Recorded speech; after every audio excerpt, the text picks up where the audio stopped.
Welcome. Tonight, our journey takes us to the heart of the largest hot desert on Earth, the Sahara. A name that, in our minds, is synonymous with emptiness. We picture an endless, ocean-like expanse of dunes, a sea of sand, baked by a relentless sun, scoured by a dry wind. We see it from space as a vast, tan, quiet scar upon the face of North Africa, a void separating the green of the coasts from the jungles of the interior. But this emptiness is an illusion. It is a mask. The Sahara, as we know it, this immense kingdom of sand, is, in geological time, a remarkably young feature, a temporary phase. Beneath this profound, wind-swept silence, beneath the dunes that march slowly across the land, lie secrets. Not just one secret, but multiple, entire, superimposed lost worlds. There is a recent ghost, a green ghost, of a world that existed only a few thousand years ago. A world of vast freshwater lakes, deep rivers, and lush green savannas. A world where hippos, crocodiles, and giraffes roamed, and where our own human ancestors fished, hunted, and painted the images of this green paradise onto rock walls that now stand in the middle of the most arid place on Earth. But beneath that green ghost, buried even deeper in time, lies another, far older and far stranger world. A world from the time of the dinosaurs.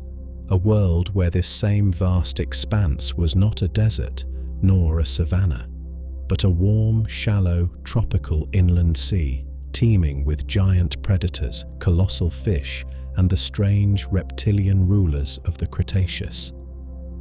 Tonight, we are not exploring the desert. We are, with our minds, gently peeling it back. We are sifting through the layers of time, using the wind of our imagination to blow away the sand, revealing the impossible, successive secrets hidden beneath. We journey to a time when the Sahara was green, and to a time, long before that, when it was blue. So, before you get comfortable, take a moment to like the video and subscribe, but only if you genuinely enjoy what I do here. And let me know in the comments where you're tuning in from, and what time it is for you. It is always a quiet, profound pleasure to know who is joining us from around the globe for this journey into the hidden past. Now, dim the lights. Perhaps turn on a fan for that soft background hum. Imagine it as the sound of a slow, dry wind sweeping across an endless dune, a wind that whispers of the green world and the deep ocean that it so perfectly conceals. And let's ease into tonight's journey together. Before we can part this veil of sand, we must first appreciate its sheer, immense scale. We must begin by immersing ourselves in the Sahara as it is known today, in the heart of its vast, profound, and seemingly eternal silence.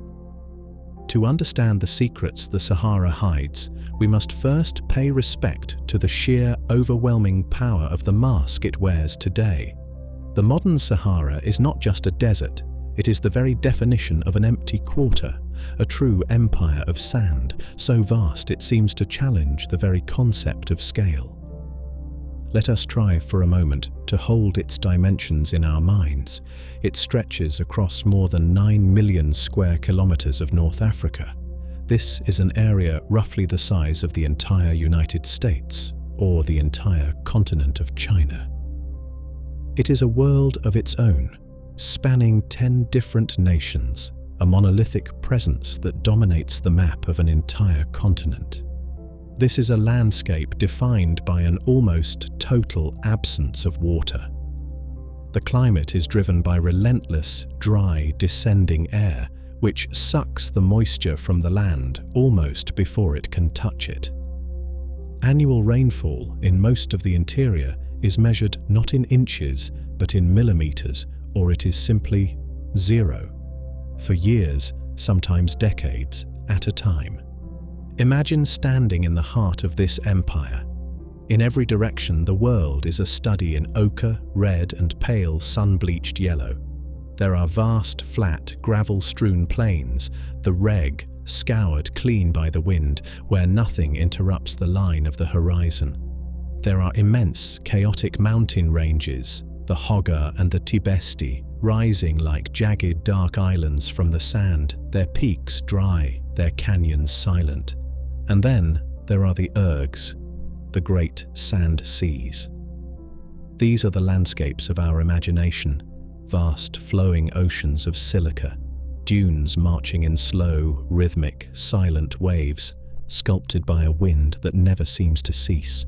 Some of these dunes, the great star dunes, can tower hundreds of meters high, as tall as a modern skyscraper, their forms static for centuries, their surfaces rippling with the wind's constant, patient, carving hand. The overwhelming sensation here is silence, a silence so profound, so heavy, it is almost a physical presence. It is a silence broken not by the call of a bird, the rustle of leaves, or the sound of water. It is broken only by the wind, the sound of grit hissing across the rock, the low, almost subsonic moaning of the air moving over the crest of a high dune. It is the sound of the planet itself, breathing its dry, hot breath. It is a world of brutal, almost cosmic extremes. By day, the sun is a physical, relentless anvil, beating down from a pale, cloudless sky. The surface of the sand can reach temperatures hot enough to boil water, a shimmering, searing heat that radiates upwards, distorting the air, creating mirages of impossible lakes, the ghosts of the very water the land has lost. And then, as the sun vanishes, the heat bleeds away almost instantly into the clear, dark sky. The temperature plummets, sometimes by 30 or 40 degrees Celsius, plunging the desert into a profound, penetrating cold. The rocks, baked by the day, crack and shatter in the chill. It is a land of fire and ice, every 24 hours. This is the Sahara we know, a place of seemingly eternal, hostile and lifeless beauty. A place defined by its emptiness, and yet this very emptiness is an illusion. This vast, silent empire of sand is not a void. It is a repository. It is a keeper of secrets. Its dunes and its dry, rocky plains are merely the final, temporary page, laid gently, almost deceitfully, on top of a book of unimaginable depth. Even in this vastness, in the most extreme, arid corners, life, in its most desperate and resilient forms, still finds a way to hold on, a faint echo of the abundance that once was. This faint echo of life persists in the small, isolated pockets where the desert's mask slips, where the one non-negotiable requirement for life, water, manages to find its way to the surface. These are the oases, the green, vibrant, impossible jewels scattered across the vast, arid emptiness. They are testament not to the desert's emptiness, but to life's profound, almost stubborn resilience. Imagine traveling for days across a flat, searing gravel plain, a world of only brown and grey, the heat shimmering, the silence absolute, and then, on the horizon, a dark, impossible line appears, a smudge of green. As you draw closer, it resolves into the impossible, feathery forms of date palms, clustered around a small pool of water, a place where the deep, ancient, fossil aquifer, trapped beneath the desert for millennia, has found a crack in the rock to seep upwards. In an instant, the world changes. The silence is broken by the sound of birds, of insects, of the rustle of palm fronds in the wind. This tiny patch of green, this island of life in the sea of sand, is a world unto itself, a complex ecosystem condensed into a few precious acres. And here, life has adapted with astonishing ingenuity.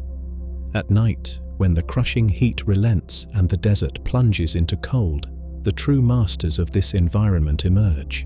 The fennec fox, a tiny creature with enormous, delicate ears. Those ears, which seem almost comically oversized, are not just for hearing the faint scuttle of a beetle beneath the sand. They are biological radiators filled with blood vessels, allowing the fox to shed precious body heat into the cool night air.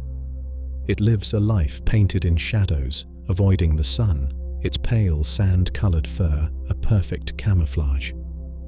Or consider the adax, the white antelope, a creature so perfectly adapted to aridity it can live almost its entire life without ever drinking freestanding water, deriving all the moisture it needs from the sparse, tough desert grasses and leaves it browses upon.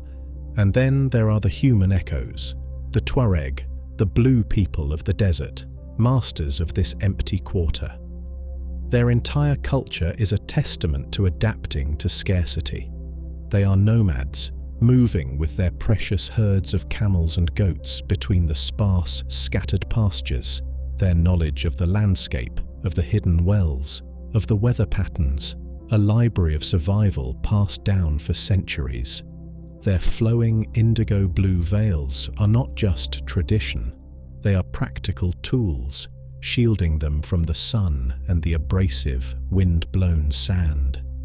This life, the fennec fox, the adax, the Tuareg, the date palm, is beautiful, resilient, and incredibly tough. But it is life on the edge. It is life defined by what is absent. It exists only in the margins, in the tiny, isolated pockets where the desert's grip loosens, just slightly.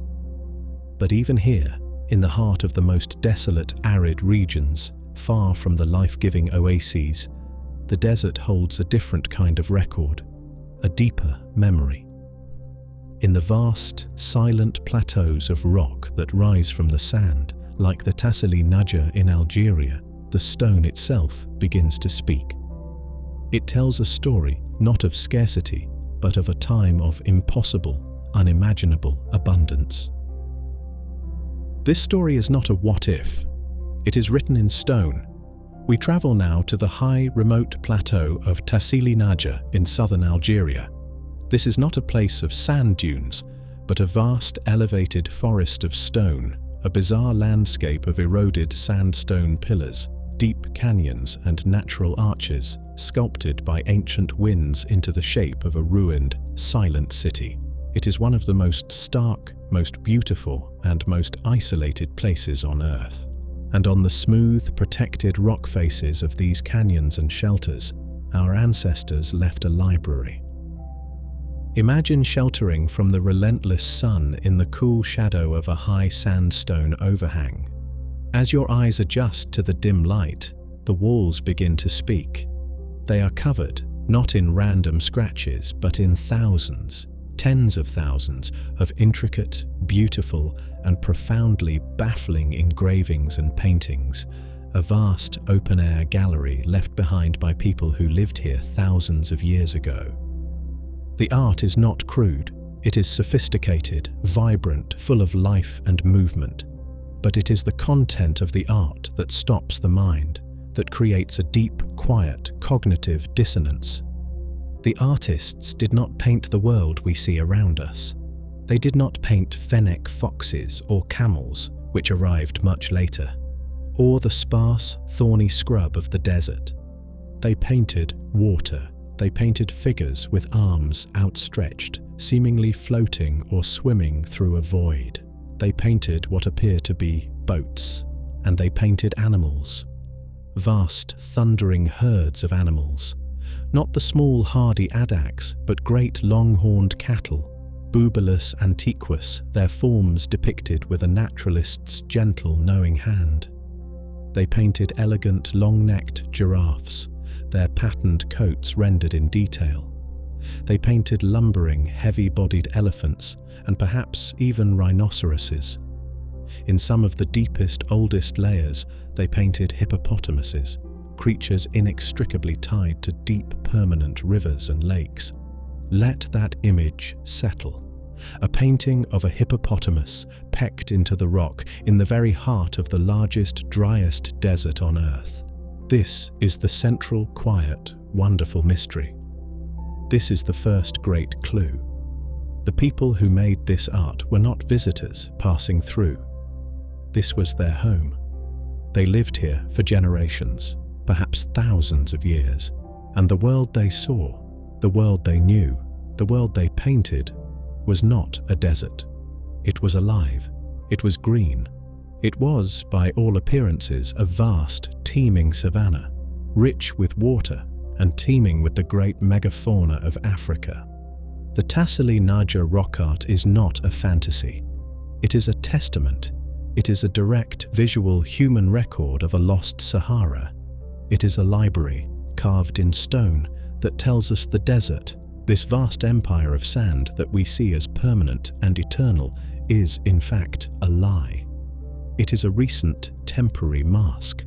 The stone, it seems, is telling a truth that the sand denies. It is a silent, painted testament that demands an explanation. It forces us to ask, what happened? Where did this green world, this world of water and giraffes, come from? And where, in the silence, did it go? The answer to this profound riddle, the secret of the swimming figures and the grazing giraffes in the heart of the desert, lies not in some lost magical age, but in the sky itself. It lies in the slow, magnificent, and perfectly predictable waltz of our planet as it moves through space. The Sahara, it turns out, is not a static, permanent feature, but a living, breathing landscape, its climate dictated by the faint, deep, astronomical rhythms of the Earth's own orbit. We are speaking of the Milankovitch cycles. These are the subtle, overlapping, long-term variations in our planet's movement around the Sun. There is the slow stretch of its orbit from a near circle to a slight ellipse, a cycle of 100,000 years. There is the gradual change in the tilt of its axis, the angle that gives us our seasons, a cycle of 41,000 years. And then, most critically for the Sahara, there is precession. This is the slow 26,000-year wobble of the Earth's axis, like a spinning top slowing down. This wobble does not change the total amount of sunlight hitting the Earth, but it changes when each season occurs relative to our closest approach to the Sun. Let us go back just 11,000 years, to the end of the last great ice age. The great glaciers to the north were in full retreat.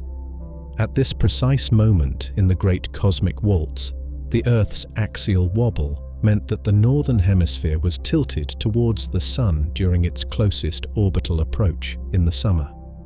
This created hotter, more intense northern summers. This intense summer heat over the vast, dry landmass of North Africa had a profound, transformative effect. It dramatically strengthened the West African monsoon. The monsoon is a giant, seasonal weather engine driven by the temperature difference between the land and the ocean. Normally, the hot land in summer creates a low-pressure zone that pulls in moist, heavy air from the Atlantic Ocean, bringing rain. But in this precessional maximum world, the land was so hot, the low-pressure system it generated was so immense and powerful that it pulled that life-giving, moisture-laden air far deeper, far further north than it does today. The rain belt, which today is confined to the tropical jungled regions of Central Africa, migrated north, and it invaded the Sahara. This was the African humid period. For nearly 6,000 years, a span longer than all of recorded human history, what is now the driest place on Earth was a land of predictable, seasonal, life-giving rain. The desert, as an empire, vanished. It was not a small change. It was a complete, planetary-scale transformation. The empire of sand was replaced, almost entirely, by an empire of green. This wasn't a myth. It was a climatic reality, driven by the planet's own gentle orbital wobble. The wind that now carries only sand then carried clouds. The profound silence of the dunes was broken by the sound of thunder, the steady, rhythmic drumming of falling water. And this water, falling season after season, year after year for millennia, did not just create puddles. It carved a new world. It resurrected ancient, sleeping giants that lay hidden beneath the sand, the lost river systems that once defined the very landscape. For millennia, this green, wet Sahara was just a story, a whisper from the rock art of Tassili. But in the late 20th century, in our own age, we developed a new kind of magic, a new way of seeing. We sent satellites into orbit equipped with radar, a tool that can pierce not just clouds, but in the driest, most arid places, can penetrate the sand itself. Imagine this radar beam pulsing down from the quiet of space, passing through the loose, dry, wind-blown dunes of the southern Sahara. The sand, to the radar, is almost invisible, transparent. And what reflects back is not the surface of the desert. What reflects back is the landscape beneath it, the ancient, harder, water-carved bedrock buried meters down. And the image that was slowly, patiently pieced together on the screens of scientists was one of the most astonishing geographical discoveries of our time. It was a map, a ghost map. Beneath the endless flowing dunes of the Erg, the radar revealed the intricate, branching, dendritic pattern of a colossal ancient river system, a network of streams, tributaries, and great, wide primary channels, all perfectly preserved, a complete drainage basin hidden in plain sight. This was not a small seasonal wadi. This was a giant. Scientists call it the Tamanrasset River. Let us try to comprehend its scale. This single ancient river system, now completely invisible, once drained a vast portion of North Africa. Its headwaters were born in the high mountains of the central Sahara, the Hoggar and Tibesti ranges, which during the African humid period would have been high, cool and wet, perhaps collecting immense monsoonal rains. From there, the river flowed and flowed. It charted a course westward, across what is now arid Mauritania for more than 3,000 kilometers, eventually emptying into the Atlantic Ocean near the modern coast. This was not a minor local stream. The Tamanrasset River, in its prime just 10,000 years ago, would have been the 12th longest river system on Earth, a rival to the Congo, or perhaps even the mighty Nile itself. Imagine standing on its banks in that lost green world. This is not a dusty, dry arroyo. This is a real, flowing, permanent river. Its waters are wide, perhaps murky, moving with a deep, slow power. Its banks are lined with dense galleries of trees, acacia, tamarisk, perhaps even palms. The air is filled with the sound of running water, the calls of waterfowl, the deep, resonant bellow of hippopotamuses wallowing in the deep pools. Crocodiles, perhaps giants, sun themselves on the sandy banks. Fishermen, the same people who painted the rocks at Tassili, cast lines or nets made of plant fiber into its generous, life-giving currents. This river was the artery of the Green Sahara.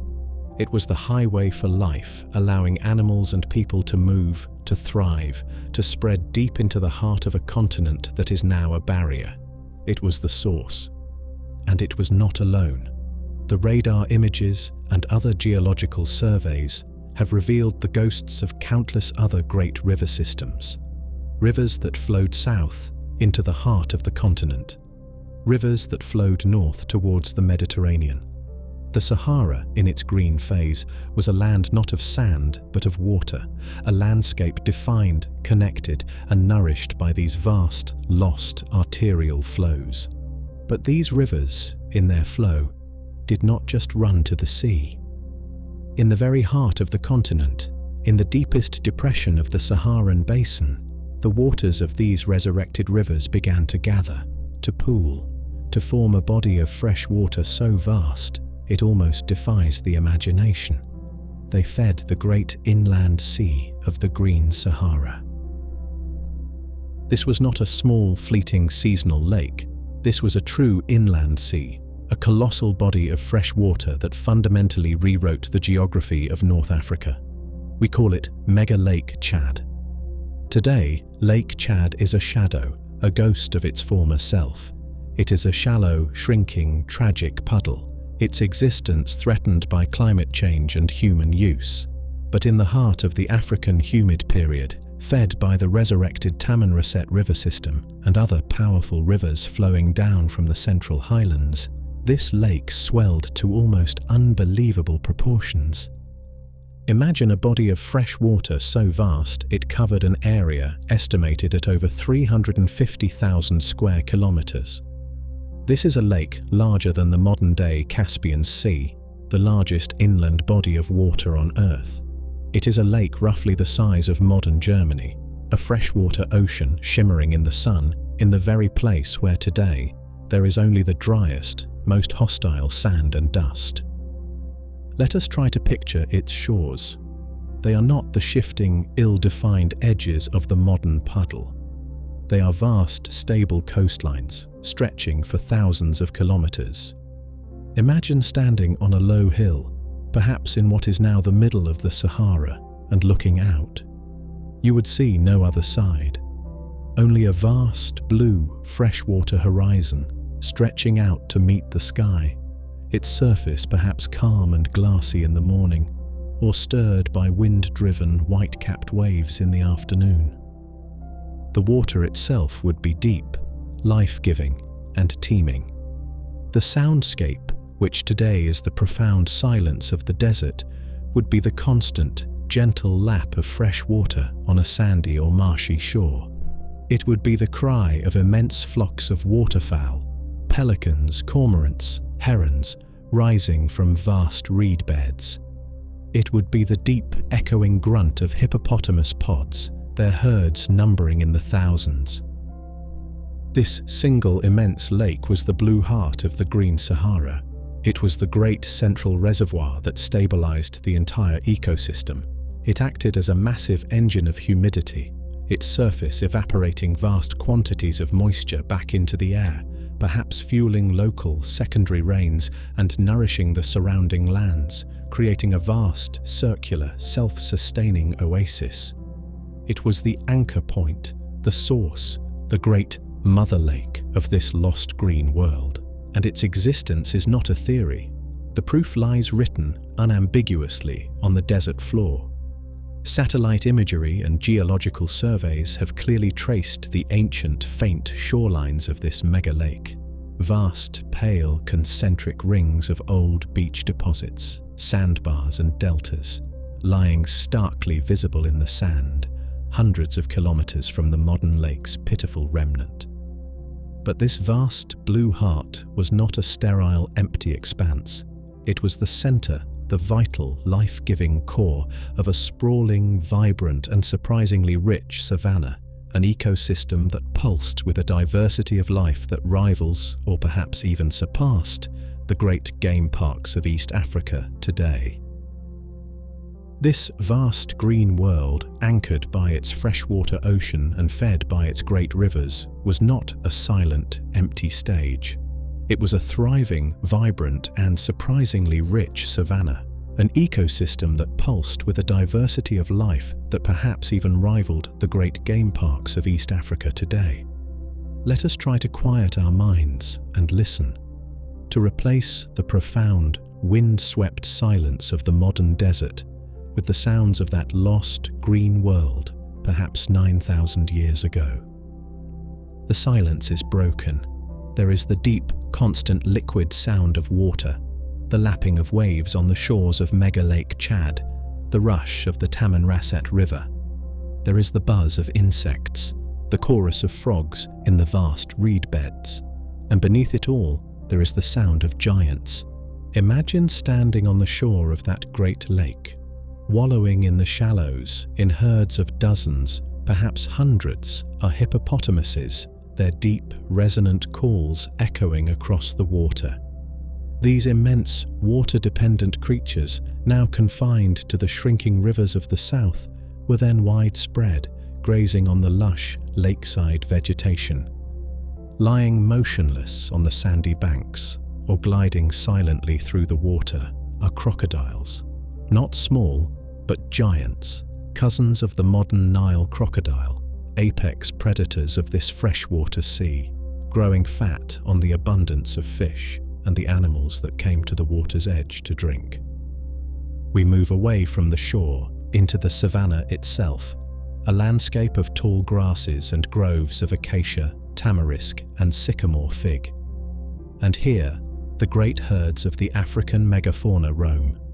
Imagine vast, slow-moving families of elephants, their ears flapping, their tusks gleaming, pushing through the woodlands. Imagine the impossible, elegant forms of giraffes, their long necks stretching to browse on the high, tender leaves, their patterned coats a perfect camouflage in the dappled sunlight. This is the world the rock artists of Tassili saw, the world they faithfully recorded on the stone. Rhinos, heavy and armored, vast thundering herds of antelope and gazelle, wild cattle, the ancestors of modern herds, grazing on the endless grasses, and stalking them in the tall grass or the shadow of the rocks were the predators, lions, leopards, cheetahs, and hyenas. It was a complete, balanced, and spectacularly rich ecosystem. This is not a fantasy, it is not speculation. Paleontologists, digging patiently in what is now the most remote, sun-scorched, and waterless expanse of the desert, have found the proof. They have unearthed, from beneath the sand, the fossilized bones of all these creatures. They have found giraffe, elephant, rhino, and hippo bones, hundreds, even thousands, of kilometers from the nearest place they could possibly survive today. And perhaps most poignantly, they find fish. In the Tenere Desert, a region famously known as the desert within the desert for its extreme aridity, scientists have found the remains of immense kitchens or middens left by the people who lived here. These middens are piled high with the fossilized bones of giant Nile perch, some as large as a man, and the bones of catfish, tilapia, and even turtles. The Sahara was not just green, it was a world so wet, so teeming with aquatic life that ancient fishermen in dugout canoes, armed perhaps with barbed bone harpoons, hunted colossal fish in the very precise spot, where today there is only an ocean of sand. This was their world, and these bones, these harpoons, lead us to the final, most intimate inhabitants of this lost green paradise, the humans who called it home. These were not just phantoms, these ancient fishermen who hunted giant perch in a now vanished lake. They were real, and they have left behind more than just their tools and their dinner. In the heart of the Sahara, in a region of Niger called Gobero, archaeologists shielded from the relentless sun found their bones, their graves, their very faces, resting in the pale sand where a lakeshore once lay. Here, in this impossibly remote and arid place, scientists uncovered the largest and oldest known Stone Age cemetery in the Sahara, a burial ground that revealed not one, but two distinct peoples, separated by 1,000 years of time, who lived and died by the shores of this great, vanished freshwater sea. The first and older group are known as the Kiffian. They lived here during the earliest, wettest phase of the African humid period, perhaps 10,000 to 8,000 years ago. Imagine these people. Their skeletons reveal they were tall, powerfully built, perhaps surprisingly robust. They were hunter-gatherers, but they were specialists. Their entire lives were anchored to the immense bounty of Mega Lake Chad. They were the people of the harpoon, the masters of the water. Their graves are simple, but their bones, analyzed for chemical signatures, tell a clear story. Their diet was almost entirely aquatic, dominated by the giant Nile perch and other fish from the lake. They were a true, thriving, lacustrine civilization, a culture built upon the endless generosity of the water. Then for a time, the story of Gobero falls silent. The bones vanish. The geological record shows the lake briefly retreated, perhaps in a long 1,000-year drought, forcing the Kiffian people to leave to follow the water elsewhere. And then, around 7,000 years ago, the rains returned, and the lake rose once more. And with the water came new people, a different people. These are the Tenerian, named for the Tenere Desert where they were found. Their skeletons show they were smaller, lighter boned, more graceful than the Kiphian hunters, and their culture, their way of life, was profoundly different. They still fished, yes, but their graves tell a new story. They were buried with new tools, with finely made stone implements, but also with jewelry, beads carved from hippopotamus tusk, pendants made of bone, bracelets of polished ivory. One of the most moving discoveries at Gobero is the grave of a woman, perhaps a young mother, buried lying on her side, facing her two small children, their arms linked in a final, eternal sleeping embrace. Their bodies perhaps once dusted with flowers whose faint pollen traces were found resting in the grave with them. These were a people with time for art, for beauty, for complex ritual. They were no longer just surviving, they were thriving. They were perhaps pastoralists, not just hunting the wild cattle, but beginning to herd them, their stone artifacts suggesting a more diverse, complex society. To stand in the silence of the modern desert at Gobero is to be surrounded by these quiet, sleeping ghosts. The tall, powerful Kiphian fishermen, their lives tied to the giant perch. The graceful, art-making Tenerian people, their hands linked in a final, loving gesture. These two distinct cultures, these two lost worlds, lived, loved, dreamed and died in a place that is now, quite literally, an ocean of sand. They are the human heart of the Green Sahara. But their green paradise, this world of lakes, rivers and life, was not permanent. It was itself a temporary illusion, a climatic gift, and the same celestial mechanics that bestowed this gift were, inevitably, preparing to take it away. The great 26,000-year wobble of the Earth's axis, the cycle of precession, is a relentless, patient, celestial rhythm. It had brought the rains by tilting the northern summer towards the sun, supercharging the African monsoon, and just as inevitably it began to take them away. Sometime around 6,000 to 5,000 years ago, the wobble continued. The northern hemisphere's summer, slowly, year by year, began to drift away from the perihelion, the point of Earth's closest approach to the sun. The landmass of North Africa no longer received that same intense seasonal pulse of extreme heat. The engine of the monsoon, that critical temperature difference between the hot land and the cool ocean, began to weaken. This was not a sudden dramatic event, not a great slamming door. It was perhaps something far more terrifying, a slow, agonizing, almost imperceptible fading. Imagine the experience, generation by generation. The Kiphian and Tenerian people, the masters of the lake, were, above all, brilliant observers of their world. And they would have been the first to notice the subtle, chilling changes. Perhaps it began with the rains. The great, defining, monsoonal storms, which had come reliably every year, perhaps became less reliable, shorter, less intense. The dry season, once a predictable interlude, began to stretch, its hot, dry breath lasting just a few weeks longer each year. The sound of the world began to change. The constant, deep-throated chorus of frogs in the reed beds grew quieter. The thunder, once a seasonal promise, became a rarer, more distant rumble. And the land responded. The vast, lush savanna, dependent on that yearly flood, began to feel the thirst. The tall, nutritious grasses began to thin, giving way to tougher, more resilient, drought-resistant scrub. The groves of acacia and tamarisk along the riverbanks began to wither, their roots reaching for water that no longer came. And the blue heart of the world, mega Lake Chad, began to fail. With its great rivers, like the Tamanrasset, now carrying less water, the lake's vast, shimmering expanse began to shrink.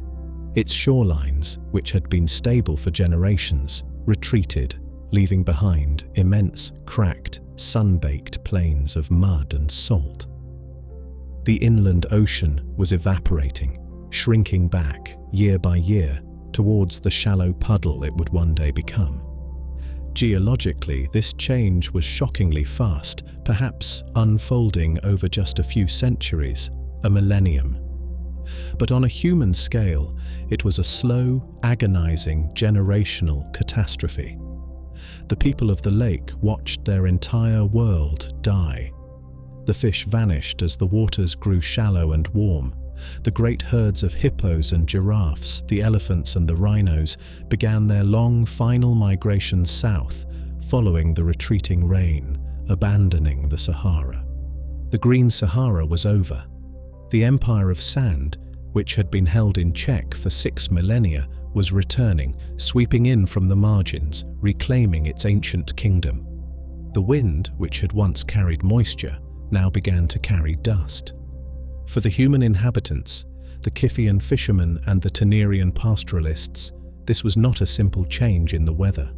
It was an apocalypse.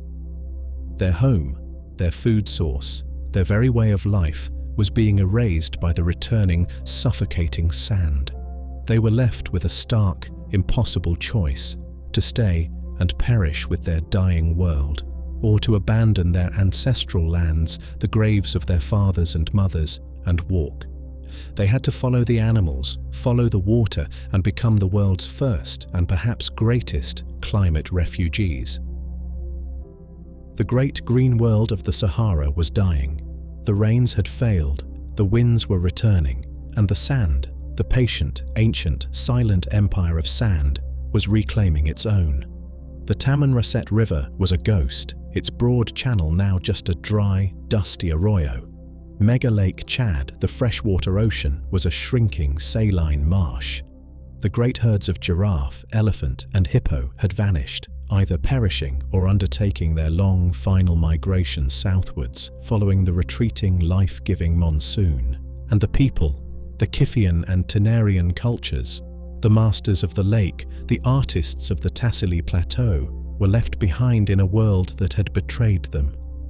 Imagine the profound, almost unimaginable psychological trauma.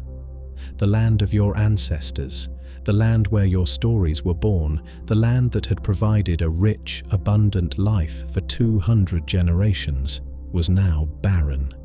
The graves of your family, perhaps laid to rest with flowers and ivory, were being covered by the slow, inexorable march of the sand dunes. The very sky, which had reliably delivered the rains, was now a pale, empty, cloudless blue, an endless, mocking expanse of heat and dryness. They were not witnessing a simple drought. They were witnessing the death of a world, and so they had to move. They became perhaps the first great, large-scale climate refugees in human history. This was not a nomadic choice, not a seasonal round. This was a forced, desperate, one-way exodus. Picture them, small, resilient bands, gathering what few possessions they could. Their skin bags, once full of water, now precious and nearly empty. Their bone harpoons, once their greatest tools, now useless in a land without water. They leave their stone circles, their burial grounds, their sacred art, and they turn their backs on the dying, silent heart of the continent. But where to go? To the south, many undoubtedly followed the retreating herds and the rain, their descendants perhaps becoming the pastoralist peoples of the modern Sahel, the shore of the desert. To the west, some may have followed the dry, ghostly bed of the Tamanrasset River all the way to the Atlantic coast, becoming fishermen of a new saltwater ocean. But for thousands, perhaps hundreds of thousands, of these displaced people living in the eastern and central Sahara, there was one great, shining, and utterly reliable beacon of life in the newly arid world. One river that did not depend on the fickle, shifting African monsoon. One river whose source lay far to the south in the deep, tropical, rain-drenched mountains of equatorial Africa, and whose flow was a permanent, life-giving promise, cutting a thin, vibrant green ribbon through the emerging desert. They began to walk, generation by generation, towards this singular, last great oasis. They moved towards the Nile.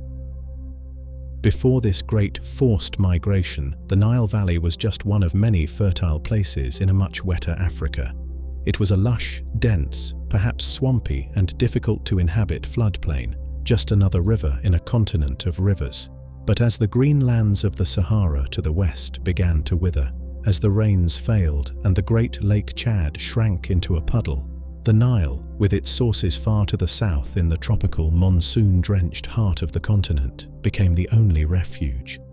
Its life-giving flood, which never failed, transformed it from a river into the river. Imagine these small, independent, nomadic bands of people. The fishermen from the shores of mega Lake Chad, the pastoralists who had roamed the endless green savannas. Generation by generation, driven by the relentless, encroaching sand, they arrived on the banks of this one, single, fertile ribbon of land. For the first time in human history, perhaps, vast, unrelated populations were forced to live together in close, permanent proximity. This was a profound, world-changing compression. In the old, green world, if you had a dispute with a neighbor, or if resources grew scarce, you could simply move. You could walk over the next hill, find a new river, a new patch of savanna. The world was open, but now there was nowhere left to go.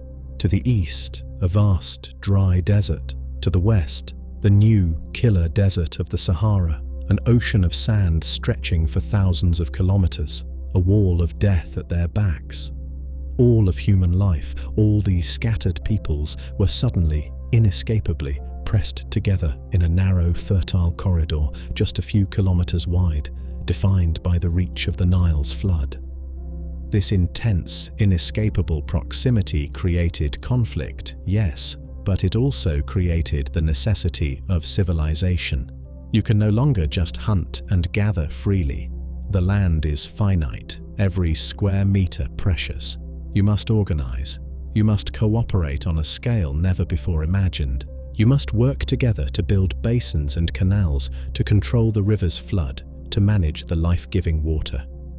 This requires planners, leaders, a social structure. You must grow grain, vast fields of it, to feed this new, dense population. This requires calendars to predict the flood and the planting season. It requires mathematics. It requires perhaps writing to keep track of the surplus. You must build granaries to store that precious surplus against the lean times. And once you have a stored surplus, you must have walls to protect it and soldiers to guard the walls. This is the engine of the state.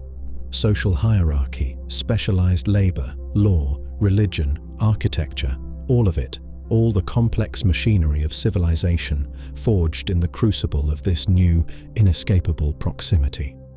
The very pressure of the drying desert, squeezing these nomadic peoples together, forced them to invent a new way to be human. The great dynastic civilization of ancient Egypt, the world of the pharaohs, the pyramids, the hieroglyphs, and the gods. Its seeds were not sown in the Nile mud alone. They were blown in on the hot, dry, dying winds from the west. The Sahara, in the very act of its own death, became the great, unseen forge of human civilization. But this profound human story, this green ghost, as fascinating as it is only the first layer, the most recent secret that the desert holds. The rock art, the graves of the Tenerian, the radar rivers. These are all memories from the last 10,000 years. The Sahara's memory is far, far deeper. To find the next, stranger and more ancient world, we must dig deeper. We must look past the bones of giraffes and fishermen, to a time when the fossils buried in the sand are not of river hippos, but of colossal, ocean-dwelling whales. To find this next, deeper layer of the Sahara's memory, we travel southwest from the Nile, deep into the western desert of Egypt. This is a place of profound, almost lunar desolation, a landscape of wind-carved limestone, black rock, and endless, shifting sand. It is one of the most arid and seemingly lifeless places on the planet. And it is here, in a wide, lonely valley, that the wind has uncovered one of the most astonishing and beautiful paleontological sites ever discovered. It is known, fittingly, as Wadi al-Hitan, the Valley of the Whales. Imagine walking through this baked, silent landscape. The silence is absolute, the sun immense.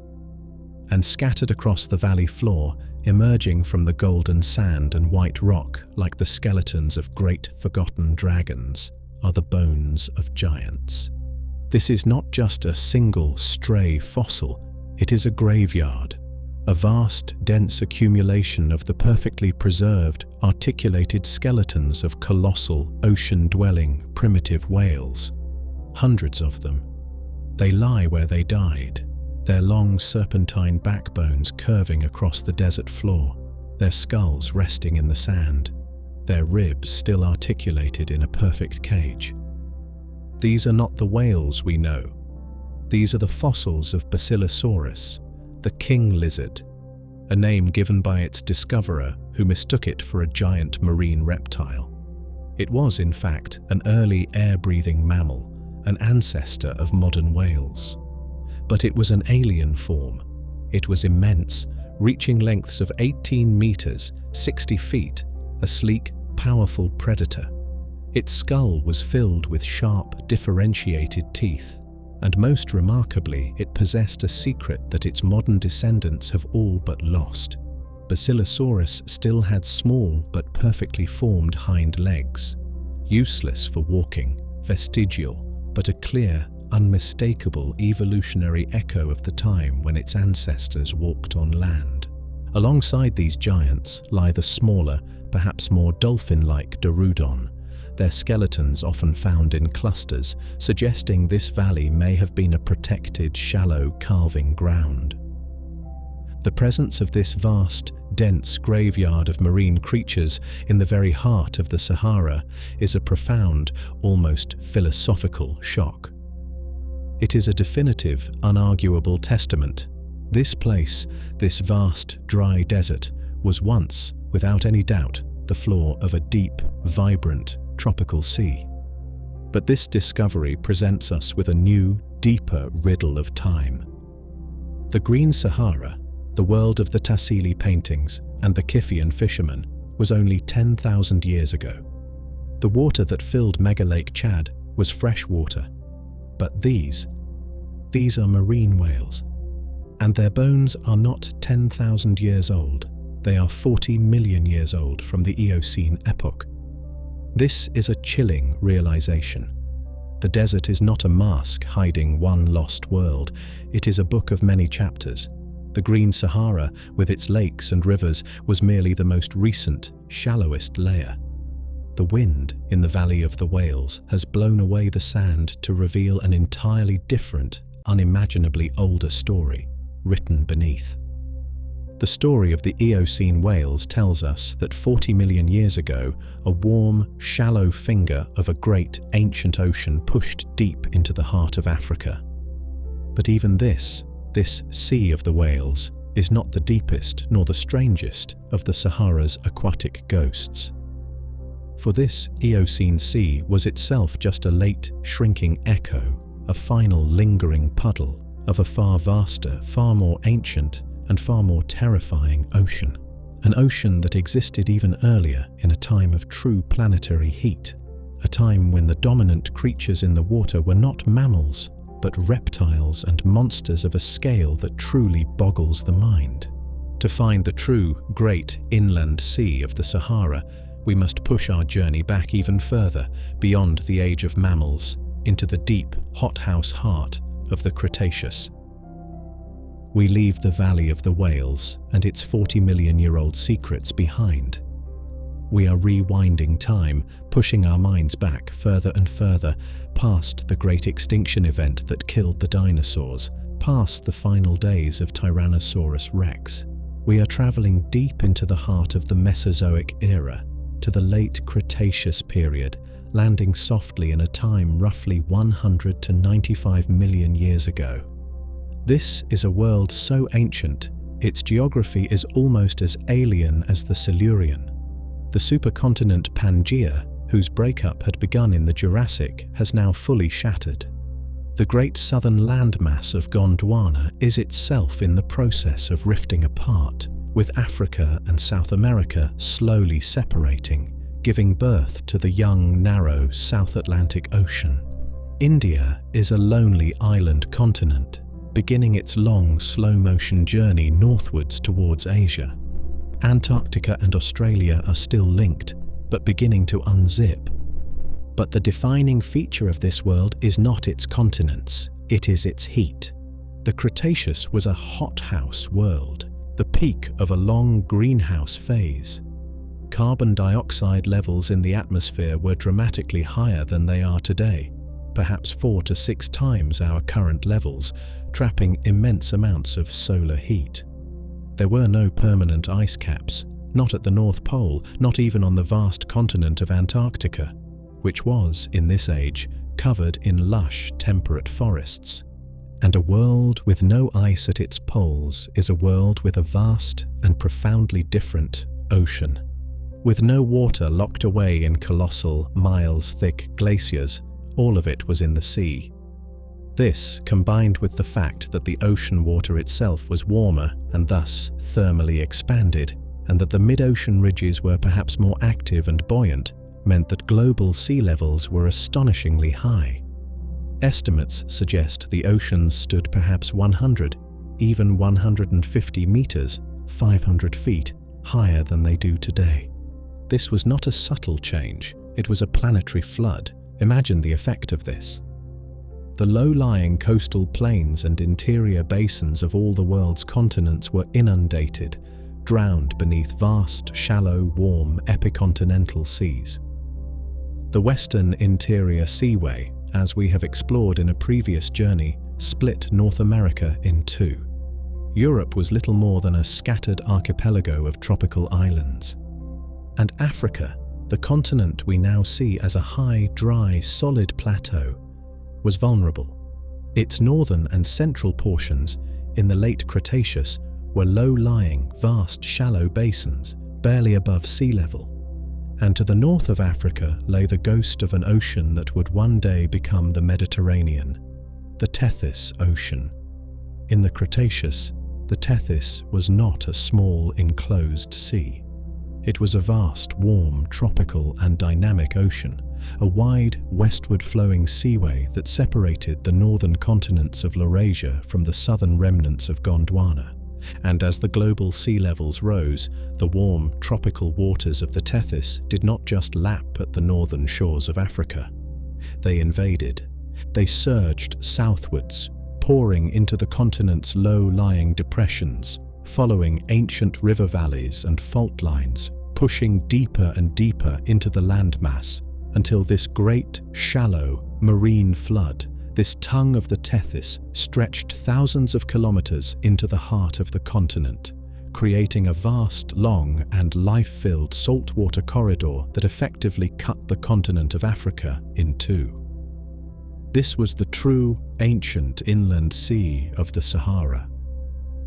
This vast, warm saltwater corridor, this tongue of the Tethys that pushed deep into the heart of Africa, is now known to paleontologists and geologists as the Trans-Saharan Seaway. It was not, perhaps, a deep, blue, open ocean in the way we imagine the Atlantic or Pacific. We must picture it differently. Imagine, instead, an immense, shallow, sun-drenched inland sea, perhaps only 50 or 100 meters deep in most places, in some regions maybe only a few dozen. Its waters are not the cold, churning, deep blue of the abyss, but a calmer, warmer, perhaps turquoise or even murky green, rich with the sediment pouring in from rivers and teeming with microscopic life.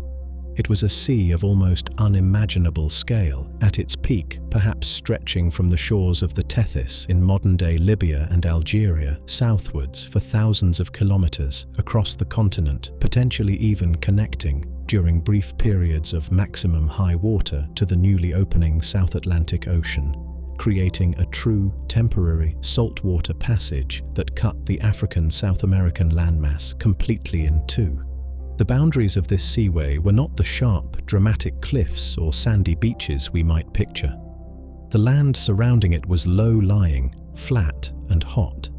The distinction between land and sea was likely a blurry, indeterminate and marshy frontier, a vast, humid, low-lying coastal plain.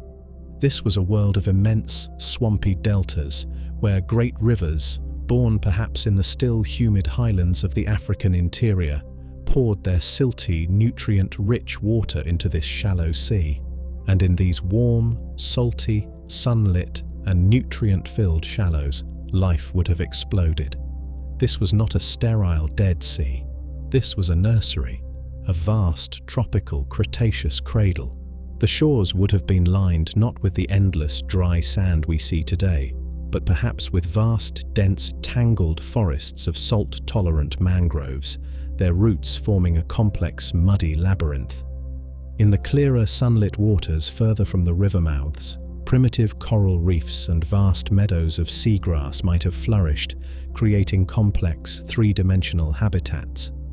It was, in effect, a 10-million-year-long tropical paradise, a shallow aquatic world existing in the very place where today the sun bakes the sand to a killing heat.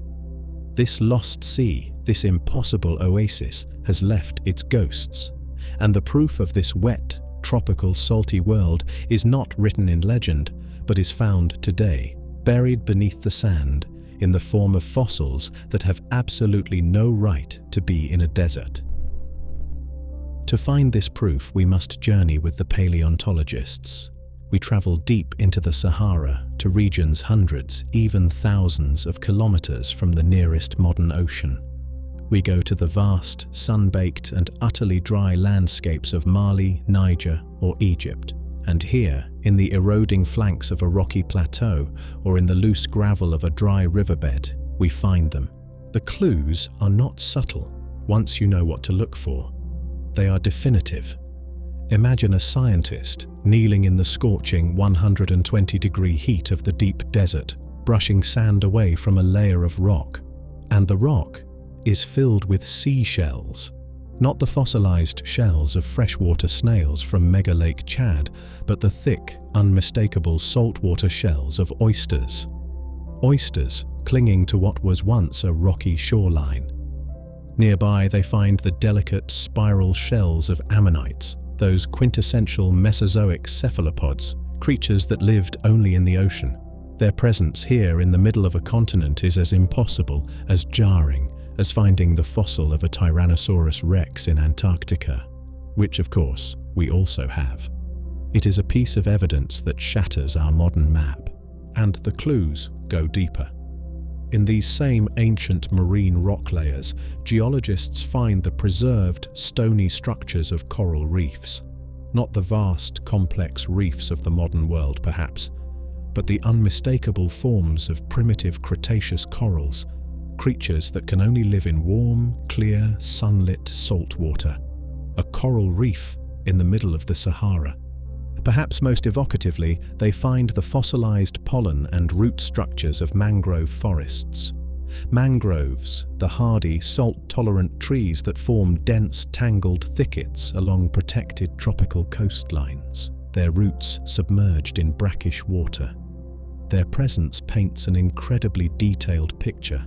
A low-lying, swampy, humid coastline, bordering a warm, salty sea, exactly where today there is only an endless, shifting ocean of sand. These are not anomalies. These marine fossils are found in a vast, continuous belt, tracing the ancient, forgotten shoreline of the trans-Saharan seaway, a ghostly, saltwater stain stretching from east to west across the northern continent. The very rock itself, the sandstone and shale that forms much of the Saharan landscape, tells this story. It is not the rock of a dry continent. It is sedimentary rock, laid down, layer by patient layer, at the bottom of a vast, shallow and long-lived body of water. This evidence, the oysters, the ammonites, the corals, the mangroves, is absolute. It is the final, undeniable proof.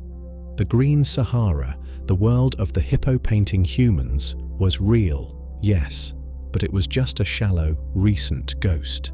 Beneath it, in the deeper memory of the rock, lies this far more profound, far more ancient, and far more alien world. A world where a tropical saltwater ocean, teeming with reefs and lined with mangrove swamps, cut the continent in two. This was the world that the last of the great dinosaurs knew, and this sea and the immense continent-spanning rivers that flowed into it created a unique, humid and fertile ecosystem. An ecosystem that became the hunting ground for some of the largest, strangest and most terrifying predators the planet has ever known. This ancient inland sea, this saltwater heart of the Cretaceous Sahara, was not a static, tranquil pool. It was a dynamic system, fed by the immense, continent-spanning rivers that poured into it from the south, from the lands that were still humid and uplifted. And it is in the fossilized remains of these ancient river deltas, in a place we now call the Kem beds of modern-day Morocco and Algeria, that the true, terrifying and utterly bizarre nature of this lost world is revealed. Imagine this environment 95 million years ago. This is not a dry desert. It is a vast, flat, swampy, deltaic plain, a landscape perhaps hundreds of kilometers wide, crisscrossed by immense, slow-moving, muddy rivers. It is a world of endless bayous, stagnant backwaters, mangrove swamps, and lush tropical coastal forests. The air is thick, heavy, and incredibly humid under a relentlessly hot greenhouse world sun. This was, perhaps, the most dangerous aquatic ecosystem the planet has ever known. When paleontologists venture into this remote, sun-scorched region today, the fossils they find, eroding from the soft, reddish sandstone, tell a story of almost unbelievable predatory abundance. This was not a balanced ecosystem as we might understand it. It was a world seemingly oversaturated with giants, particularly giant predators. The sheer concentration of fossils belonging to colossal hunters, both aquatic and terrestrial, is staggering. It was a river system teeming with life, yes, but it was a life defined by the ever-present threat of being eaten. The rivers themselves were choked with colossal fish, some as large as cars. Giant prehistoric crocodiles lurked in the shallows, their scale dwarfing any modern equivalent, and stalking the riverbanks, or perhaps even swimming in the rivers themselves, were some of the largest, strangest carnivorous dinosaurs that have ever in the history of the Earth been discovered. This was not a safe place. It was a world where everything was a monster, a river of giants, a place where the water's edge was the most dangerous frontier on the planet. To step into the Kem beds is to step into a nightmare of evolutionary gigantism, a vast, swampy buffet where every creature was locked in a desperate, high-stakes arms race. And reigning over this chaotic, predator-filled aquatic kingdom was a creature so strange, so perfectly adapted to this world, that its very existence has forced us to rethink what a dinosaur could even be. This was the true river monster, the undisputed king of this wet, ancient Sahara, the scythe-clawed, sail-backed, swimming theropod, Spinosaurus. Let us try to picture this creature, the absolute undisputed king of this river of giants, Spinosaurus aegyptiacus. It is perhaps the strangest and most specialized of all the great predatory dinosaurs, a creature so perfectly adapted to its unique, swampy, deltaic world that its very form seems to defy the terrestrial nature of its theropod ancestors. Imagine it, not stalking the dry plains, but standing, perhaps hip-deep, in the murky, slow-moving water of the great Kem River. It is colossal, the longest of all known predatory dinosaurs, its total length perhaps reaching 15 to 18 meters, 50 to 60 feet, even longer than Tyrannosaurus rex. Its body is long, almost serpentine. Its head is unlike that of any other giant theropod. It is not the deep, bone-crushing box of a tyrannosaur. It is long, slender, and distinctly crocodile-like, its snout lined with conical, unserrated teeth, perfectly interlocking. These are not the teeth of a bone crusher. They are the teeth of a fish trapper, designed to pierce and hold struggling, slippery prey. Its nostrils are positioned high up on the snout, allowing it to breathe easily with most of its head submerged. And then there is the sail. Rising dramatically from its back, supported by immense flat blade-like neural spines, is a vast sail of skin, perhaps over 2 meters tall. What was this extraordinary structure for? Was it a radiator helping the giant creature regulate its temperature in the intense Cretaceous heat? Or was it purely for display, a magnificent, perhaps brightly colored billboard, used for intimidating rivals or attracting mates, a symbol of dominance held high above the murky water? For decades, Spinosaurus was an enigma, known only from these few, strange fragments. But recent discoveries, including more complete skeletons, have revealed its most profound secrets, painting a picture of a creature far more aquatic than we ever dared to imagine. Its bones, unlike the hollow, lightweight, air-filled bones of most theropods, were incredibly dense and solid, like those of a penguin or a hippopotamus. This was not the skeleton of a land dweller. This was ballast. This was an animal that needed to be heavy, to control its buoyancy, to submerge itself in the water. Its legs were relatively short and stout, perhaps ill-suited for rapid running on land, but powerful for paddling or punting along the riverbed. Its feet were broad, perhaps even webbed, perfect for a life spent in soft mud and water. And most remarkably, its tail. It was not the stiff, rod-like counterbalance of a T-Rex or a velociraptor. The vertebrae of its tail were long and flexible, supporting a high, flattened, fin-like structure. It was, in essence, a giant, oar-like, propulsive fin, a newt's tail on the body of a 60-foot monster. This was not a land predator that occasionally fished. This was, in all likelihood, a swimming dinosaur, a creature that spent the majority of its life in the water, propelled by its immense paddle-like tail, gliding through the deep river channels, its long, sensitive snout, perhaps equipped with pressure-sensing pits like a crocodile, detecting the movements of its prey in the murky darkness. Imagine it hunting. It sinks silently beneath the surface, its sail perhaps cutting a strange, ominous wake. It pursues the giant car-sized coelacanths, Morsonia, or the colossal saw-toothed Onchopristis, the 8-meter-long freshwater sawfish, its conical teeth, its long, hooked hand claws, all designed for this specific, aquatic prey. Spinosaurus was the living, breathing, semi-aquatic apex predator of this lost, wet, Saharan world.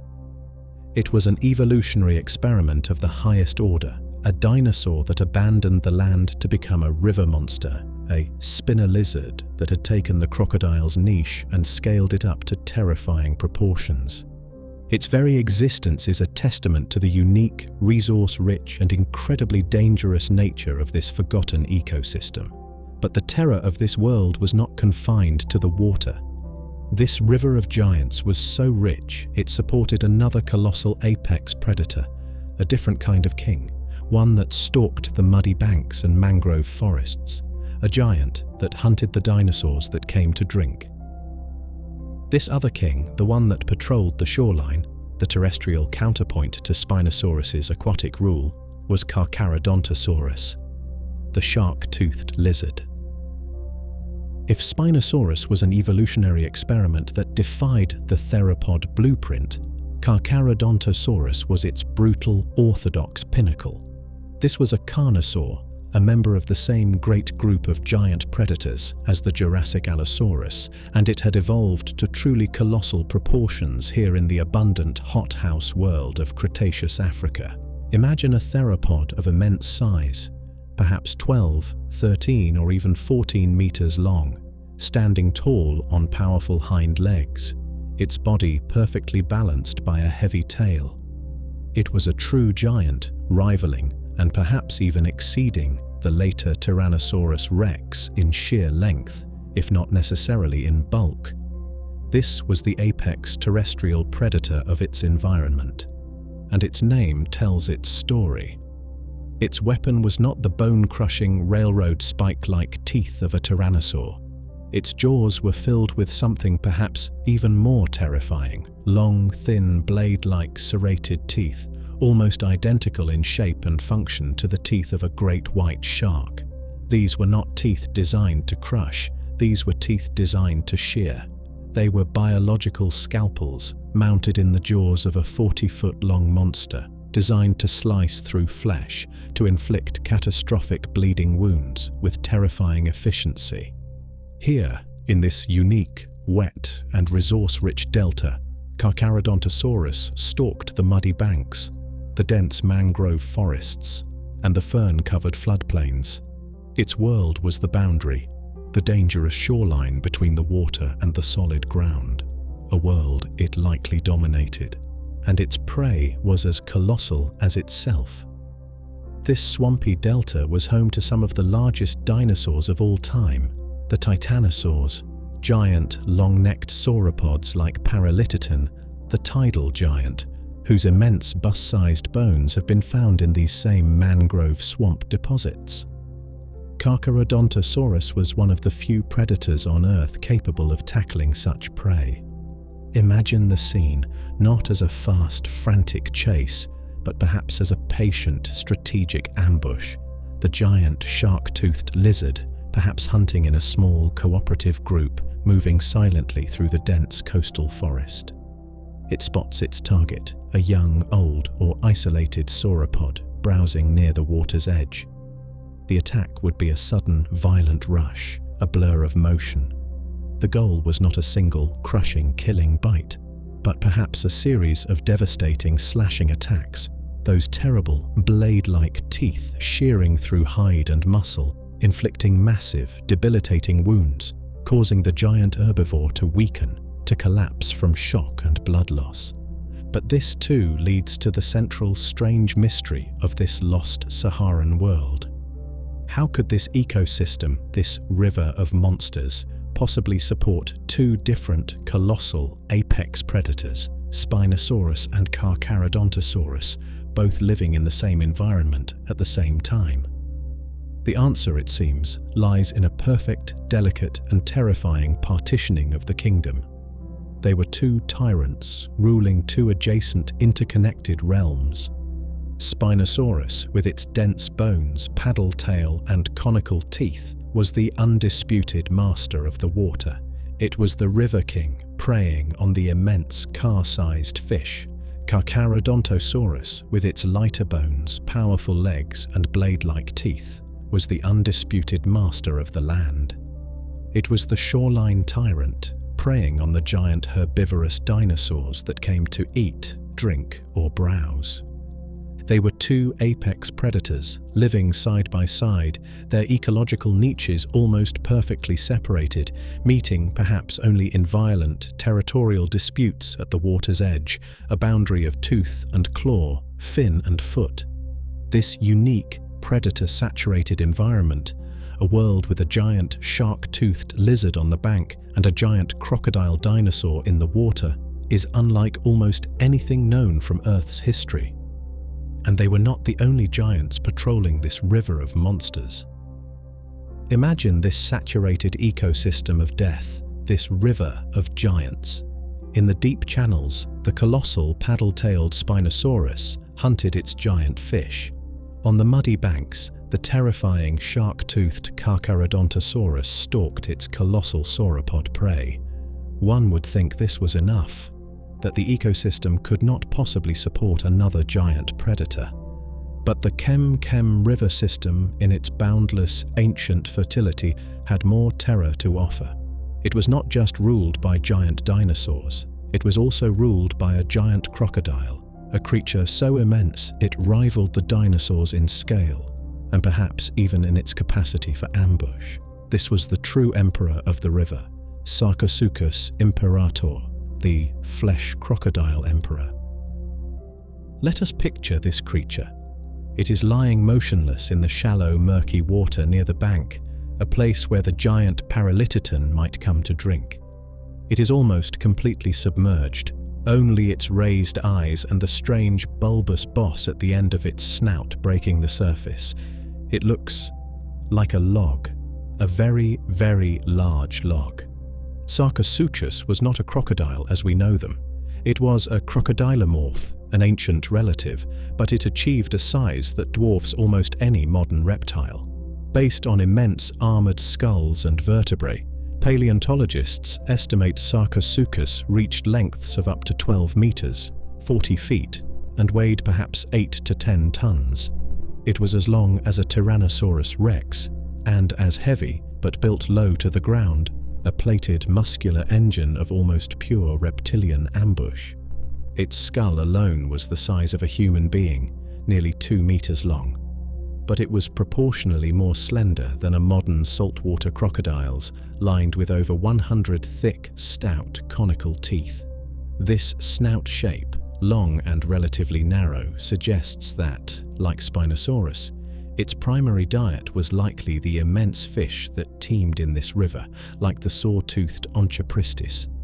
It could lie in wait and snap its immense jaws shut with lightning speed, its interlocking teeth a perfect trap. But it was almost certainly an opportunist. An 8-ton predator does not pass up an easy meal.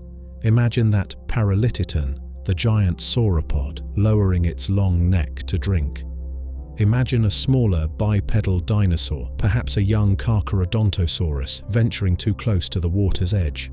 The log explodes. In a churning vortex of mud and water, the colossal Sarcosuchus lunges, its 40-foot body propelled by its powerful tail, those immense jaws clamping down with a force of thousands of pounds. It was the master of the sudden, catastrophic strike from the shallows. How could 3 such giant predators coexist? Again, the answer is specialization. Carcharodontosaurus was the king of the dry land. Spinosaurus, with its dense bones and paddle tail, was the king of the deep, open river channels. And Sarcosuchus, the emperor crocodile, was the king of the boundary. It was the ultimate ambush predator of the shallows, the master of the water's edge, a silent, armored toll booth that claimed anything, fish or dinosaur, that strayed into its domain. The sheer, terrifying richness of this one, lost Saharan ecosystem, this single river delta, to be able to support 3 distinct, coexisting apex predators of such colossal size, is almost impossible to comprehend. It speaks to a world so fertile, so teeming with life and energy, that it could sustain a food web of almost nightmarish proportions. And these 3 giants were not even the only dangers lurking in the water. This ecosystem was not just a river of giant predators, it was a river of giant prey. The sheer mind-boggling biomass required to fuel 3 separate colossal apex predators, Spinosaurus, Carcharodontosaurus, and Sarcosuchus, had to come from somewhere. And the fossils of the Kem riverbeds reveal that the creatures being hunted were, in themselves, monsters of almost equal scale. Let us descend for a moment beneath the murky surface of that ancient 95-million-year-old river, past the lurking shadows of the crocodile and the spinosaur, and look at the fish that teemed in these waters. First, we encounter Onchopristis, the giant sawfish.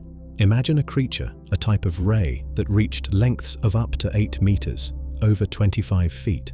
Its body was perhaps flattened, like a modern stingray, gliding close to the riverbed. But its defining feature was its rostrum, or saw, an elongated, bony snout, studded along its edges with immense, sharp, barbed denticles, or teeth. These were not simple spikes. They were hooked, designed to snag and hold. This was not a passive creature. Onchopristis likely used this formidable weapon to sift through the mud on the river bottom, sensing and striking at smaller fish or crustaceans hidden in the silt. Or perhaps it swam directly into schools of fish, slashing its barbed saw from side to side, impaling its victims before consuming them. It was a giant in its own right, and a formidable, well-armed inhabitant of the river. And it was, perhaps, the primary food source for the true king of the water.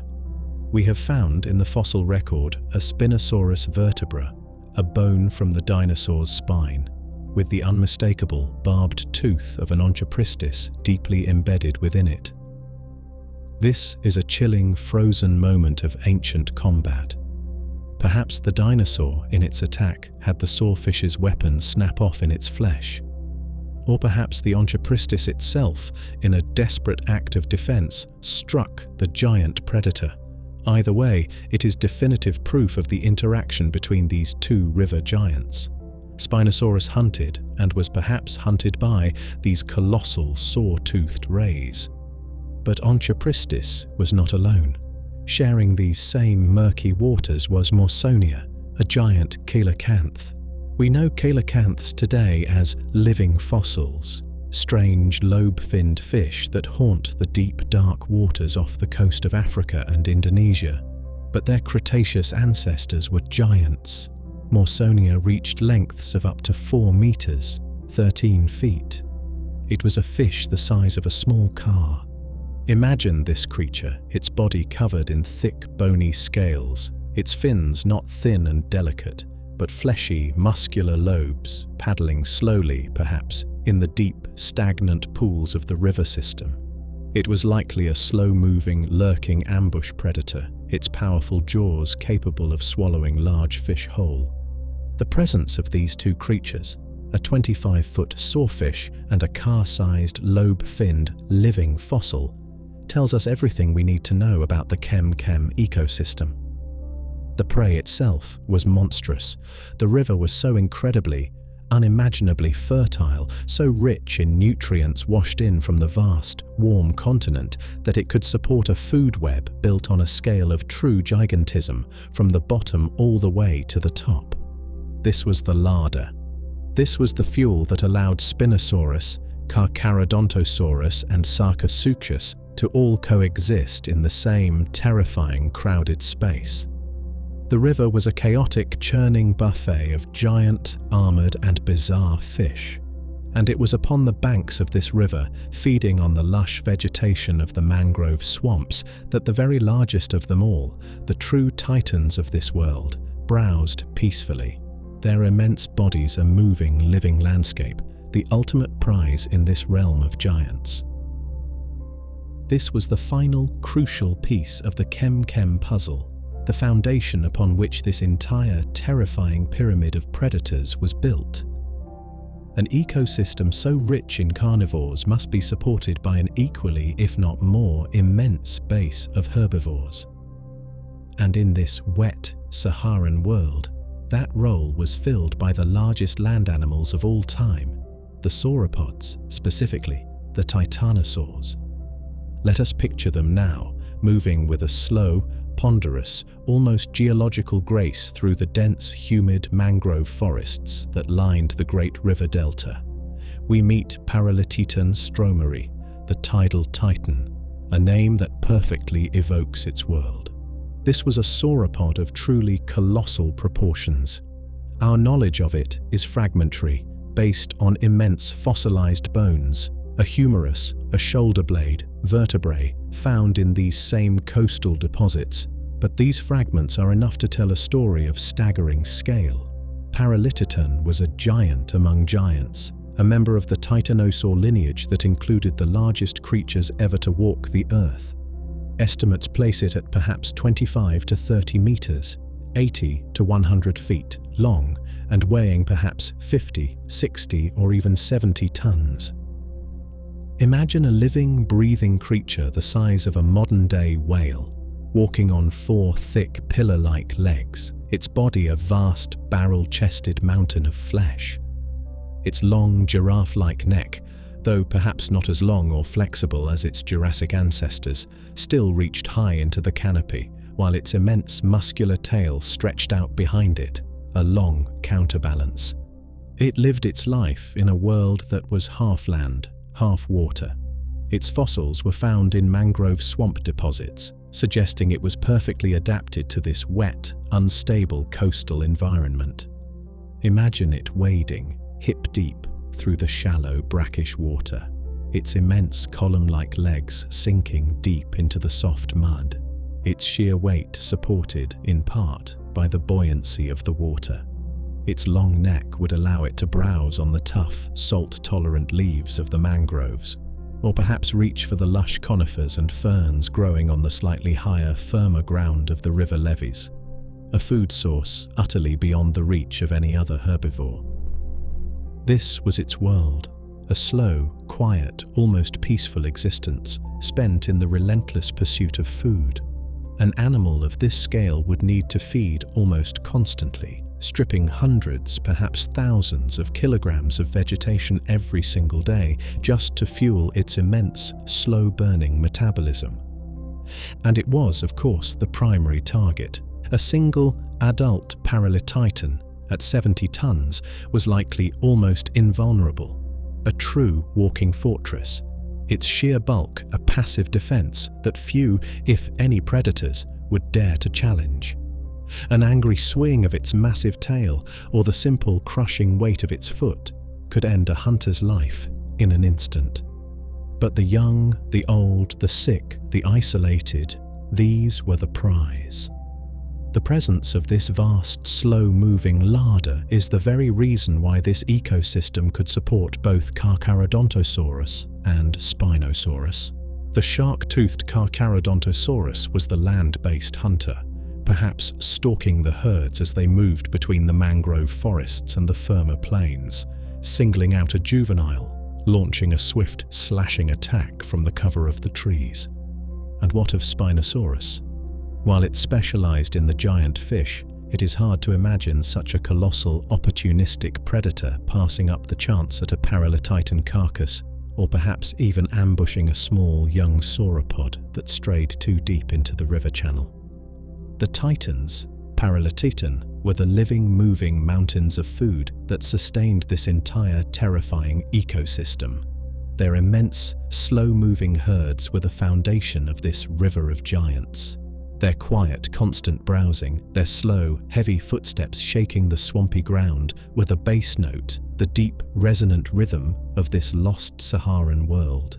They were the titans of the tide, living at the very boundary of the great river and the true open saltwater sea that lay just beyond.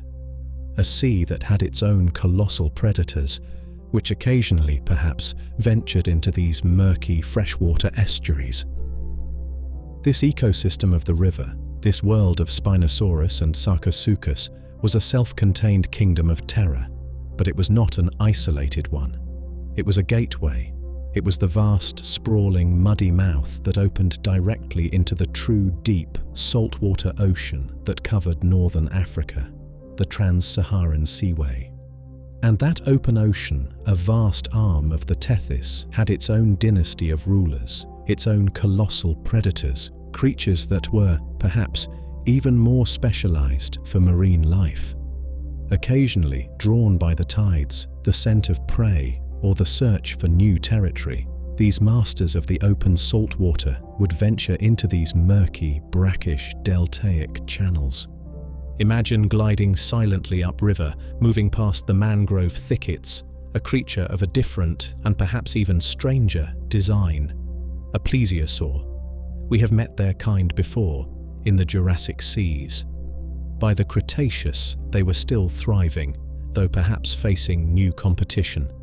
Picture a creature with a large, barrel-shaped body, propelled not by a tail, but by four immense, powerful, wing-like flippers, flying through the water with a slow, graceful, incredibly powerful stroke, and rising from this body, the feature that defines them, an impossibly long, slender, serpentine neck, perhaps longer than its entire body, ending in a small, flat head, its jaws lined with sharp, interlocking, needle-like teeth.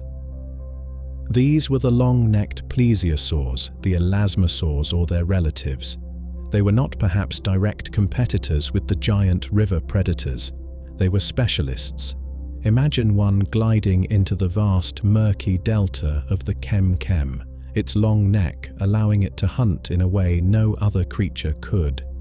Its large body remains hidden, suspended in the deeper, darker water, while its long, flexible neck snakes forward, its small head darting into schools of smaller fish, or perhaps probing the muddy banks for crustaceans, its needle-like teeth a perfect trap for small, quick-moving prey. It was a living fishing line, an alien presence in a world of brutes. But the Tethys Sea was also home to a new and far more terrifying dynasty of marine predators, a group that had risen to dominance in the late Cretaceous, the mosasaurs. These were not dinosaurs. They were giant serpentine marine lizards, distant relatives of modern monitor lizards, but scaled up to terrifying proportions and perfectly adapted to the sea. Imagine a creature like a colossal, streamlined, finned crocodile, but with the flexibility of a snake, some reaching lengths of 15 meters or more, their huge jaws filled with powerful conical, backward curving teeth. The presence of a mosasaur in the Kem Delta would be a true clash of the titans. These were primarily creatures of the open sea, powerful swimmers propelled by a strong tail fluke, but they were notoriously aggressive and opportunistic. A large mosasaur venturing into the brackish, prey-rich waters of the delta would be a direct challenger to the established kings. It would compete with Spinosaurus for the large fish. It might attempt to ambush a Sarcosuchus in the shallows. It was another apex predator, a saltwater specialist, added to an already impossibly crowded and dangerous ecosystem. The fossil record of the Kem beds is primarily a freshwater and deltaic one, but fragmentary remains of these marine invaders, plesiosaur teeth, mosasaur vertebrae, are found, confirming that the boundary between the two realms was permeable. The river monsters and the sea monsters knew each other. They met. They likely fought. This final layer of danger completes our picture of this lost Saharan world. It was a complex, overlapping tapestry of ecosystems, a river so rich it bred its own giants, Spinosaurus, Sarcosuchus, Paralititan, Onchopristis, and so enticing, it drew in the titanic hunters from the open ocean beyond. It seems almost a fantasy, a world too monstrous, too saturated with giants to be real. It is a story told in shattered bones and serrated teeth. But how do we know? How can we be so certain that this place, now the very definition of dry, sun-baked emptiness, was once this teeming, aquatic, reptilian nightmare?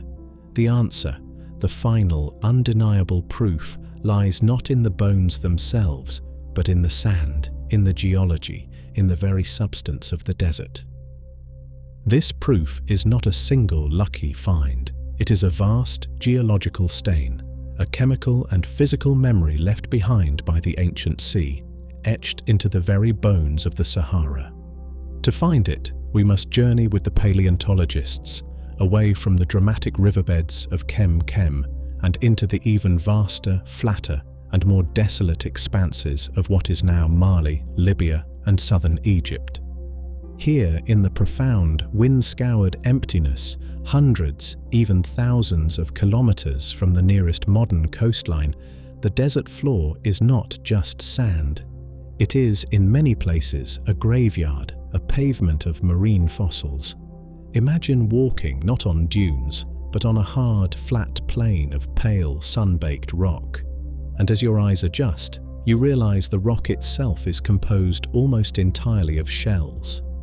Not the freshwater shells of Mega-Lake Chad, but the thick, unmistakable saltwater shells of oysters, clams, and other marine mollusks. You are walking on the fossilized floor of an ancient, shallow sea. Here, a geologist stoops and picks up a small, coiled, stony object from the gravel. It is an ammonite, the iconic spiral-shelled cephalopod that only lived in salt water, a creature that vanished with the dinosaurs 66 million years ago. Its presence here in the middle of the largest hot desert on Earth is a physical impossibility. Unless the ocean was here too, and they are everywhere. The teeth of sharks, not the freshwater oddities of the Kem, but true marine sharks like Cretoxyrhina, the Ginsu shark, a predecessor to the great white. The delicate fossilized skeletons of marine turtles. The bony remains of large ocean-going fish. These are not scattered, isolated finds, washed in by some hypothetical ancient flood. They form a vast, continuous, mappable layer in the Earth's stratigraphy. Geologists can trace this layer, this ancient seabed, across the entire breadth of North Africa. They can see where the water was shallow, marked by the oyster beds and shoreline deposits. They can see where it was deeper, marked by the fine-grained shales containing the remains of ammonites and plankton. This is the trans-Saharan seaway. It is not a theory. It is a geological fact, as real as the limestone that forms the pyramids of Giza, which is itself, of course, a rock made from the bodies of even more ancient Eocene sea creatures. The desert, in its arid stillness, is the perfect museum. The wind, which we see as an agent of erosion, has become a curator. It blows away the younger, softer sands and exposes this harder, ancient, fossil-bearing rock, laying the evidence of the lost ocean bare for us to see. To stand in the Egyptian desert and hold the fossilized shell of a Cretaceous ammonite in your hand is to experience a profound, almost dizzying sense of time. It is to hold the tangible, physical proof that the ground beneath your feet, this place of almost supernatural dryness, was once the bottom of a warm, tropical, saltwater sea. A sea that teemed with life, that connected to the Great Tethys, and that hosted the strange, predatory drama of the dinosaurs on its shores. The bones of Spinosaurus and the shells of the ammonites are fossils from the same lost world. They are the two halves of the same story. The story of this impossible, sun-baked, aquatic paradise. But this raises the final, inevitable question. If this world was so vast, so real, so teeming with life, where did it go? Why is the Sahara today an empire of sand and not a vibrant tropical sea? The answer lies not in the slow, gentle wobble of the Earth's orbit that doomed the Green Sahara, but in the far more violent, catastrophic and final events that brought the entire age of dinosaurs to its fiery, global end.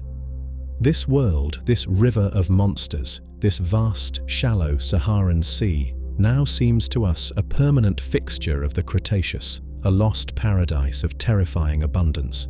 It teemed with a dynasty of giants, all perfectly balanced in their predatory niches, the Spinosaurus in the river, the Carcharodontosaurus on the land, the Sarcosuchus at the water's edge, all feeding on the colossal fish and titans that filled the landscape.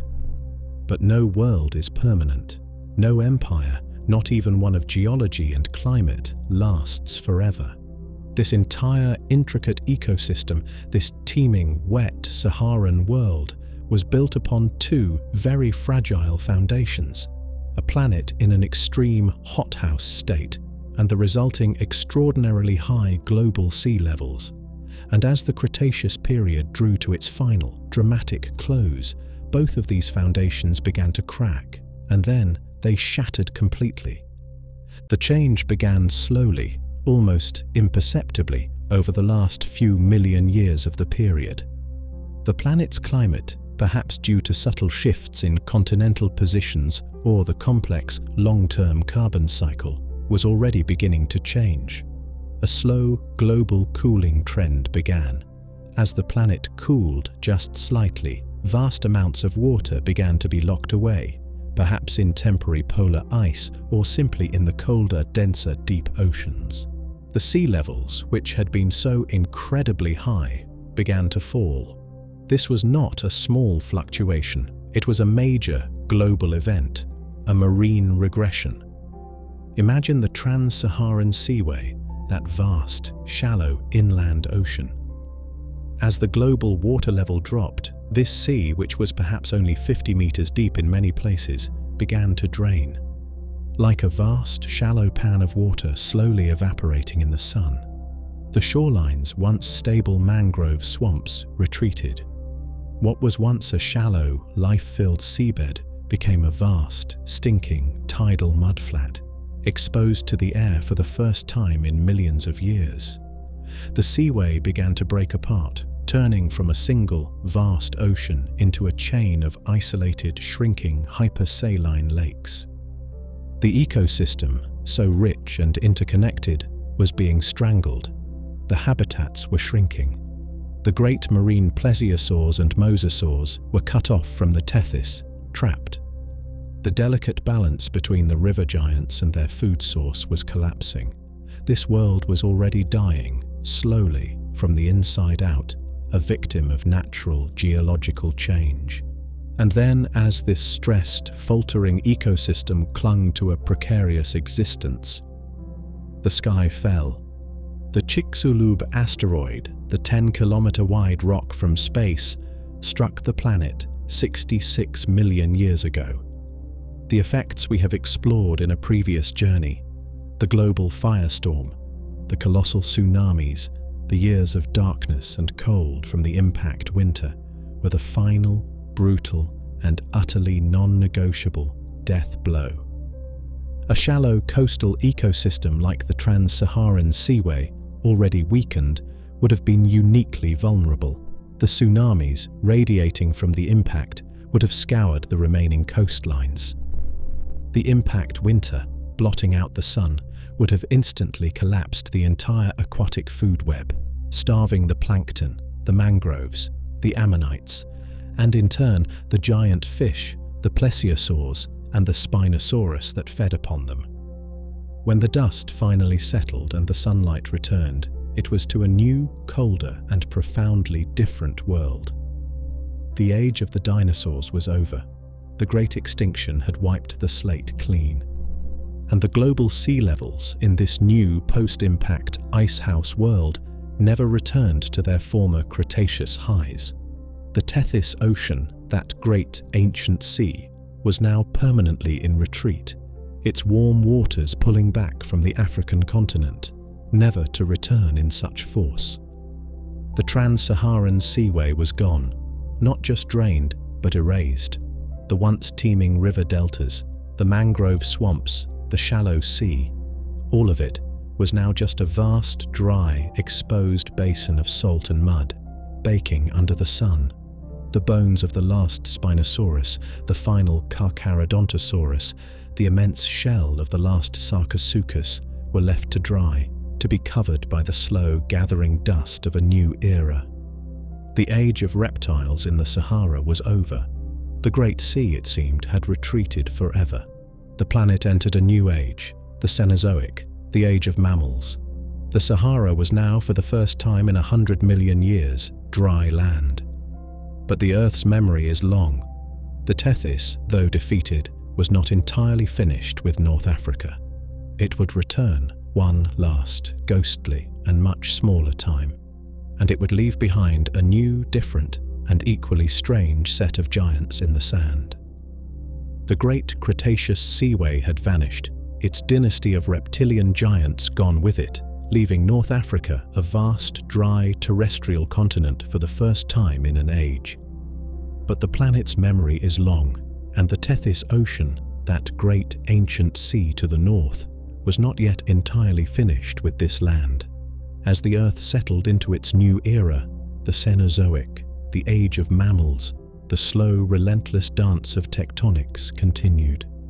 Africa pushed ever northward, slowly closing the Tethys, buckling the crust that would one day become the Alps. And in this new world, during a period of intense global warmth called the Eocene epoch, roughly 40 million years ago, the sea once again pushed south. This was not the vast, continent-splitting invasion of the Cretaceous. It was a quieter, perhaps shallower, but still immense final incursion. A warm, tropical arm of the Tethys Ocean, a vast bay, flooded the low-lying depressions of northern Africa, covering much of what is now modern Egypt. Into this new, warm, shallow sea, a new dynasty of predators was emerging, claiming the aquatic thrones left vacant by the mosasaurs and plesiosaurs. These were not reptiles. They were mammals, their ancestors having returned to the water, evolving with astonishing speed into the first great whales. This brings us back to that strange, silent and beautiful valley we glimpsed earlier. Wadi al-Hitan, the Valley of the Whales, deep in the Egyptian desert. This is not the remnant of the dinosaurs' sea. This is the perfectly preserved fossilized bed of that Eocene bay. The ghosts we find here are not Spinosaurus. They are Basilosaurus. Imagine this creature, the new king of this lost Saharan sea. It is a creature as strange, in its own way, as any dinosaur. A king lizard, as its mistaken name implies. It is an immense, serpentine, air-breathing mammal, 18 meters, 60 feet long. Its skull is filled with the sharp, differentiated teeth of a formidable hunter. It glides through these warm, shallow waters, the undisputed apex predator of its time, a wolf of the sea. And this valley was its nursery. The desert sand, which was once the soft seabed, is littered with the bones of its prey. Sharks, large fish, and the smaller, more dolphin-like whale, Dorudon, whose own fossilized remains are found here in great numbers, their skulls sometimes bearing the unmistakable, crushing bite marks of the great Basilosaurus. But this giant whale carries its own profound ghostly memory. Buried deep within its sleek, powerful aquatic form, paleontologists have found the most uncanny of secrets: tiny but perfectly formed hind legs, complete with knees, ankles, and minuscule jointed toes. They were entirely useless for walking, perhaps used only as claspers during mating, but they were an undeniable anatomical echo of the time when the ancestors of this 60-foot sea monster walked on dry land. The Valley of the Whales is, therefore, a different chapter in the same book. It is not the deep Cretaceous reptilian sea. It is the shallower, younger mammalian sea.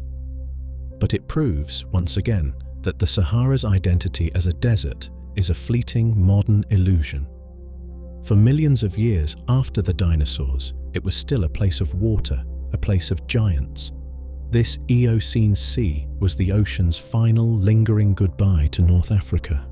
This sea, too, eventually retreated as the continents continued to shift and the global climate began its long, slow, cooling trend toward our modern ice ages.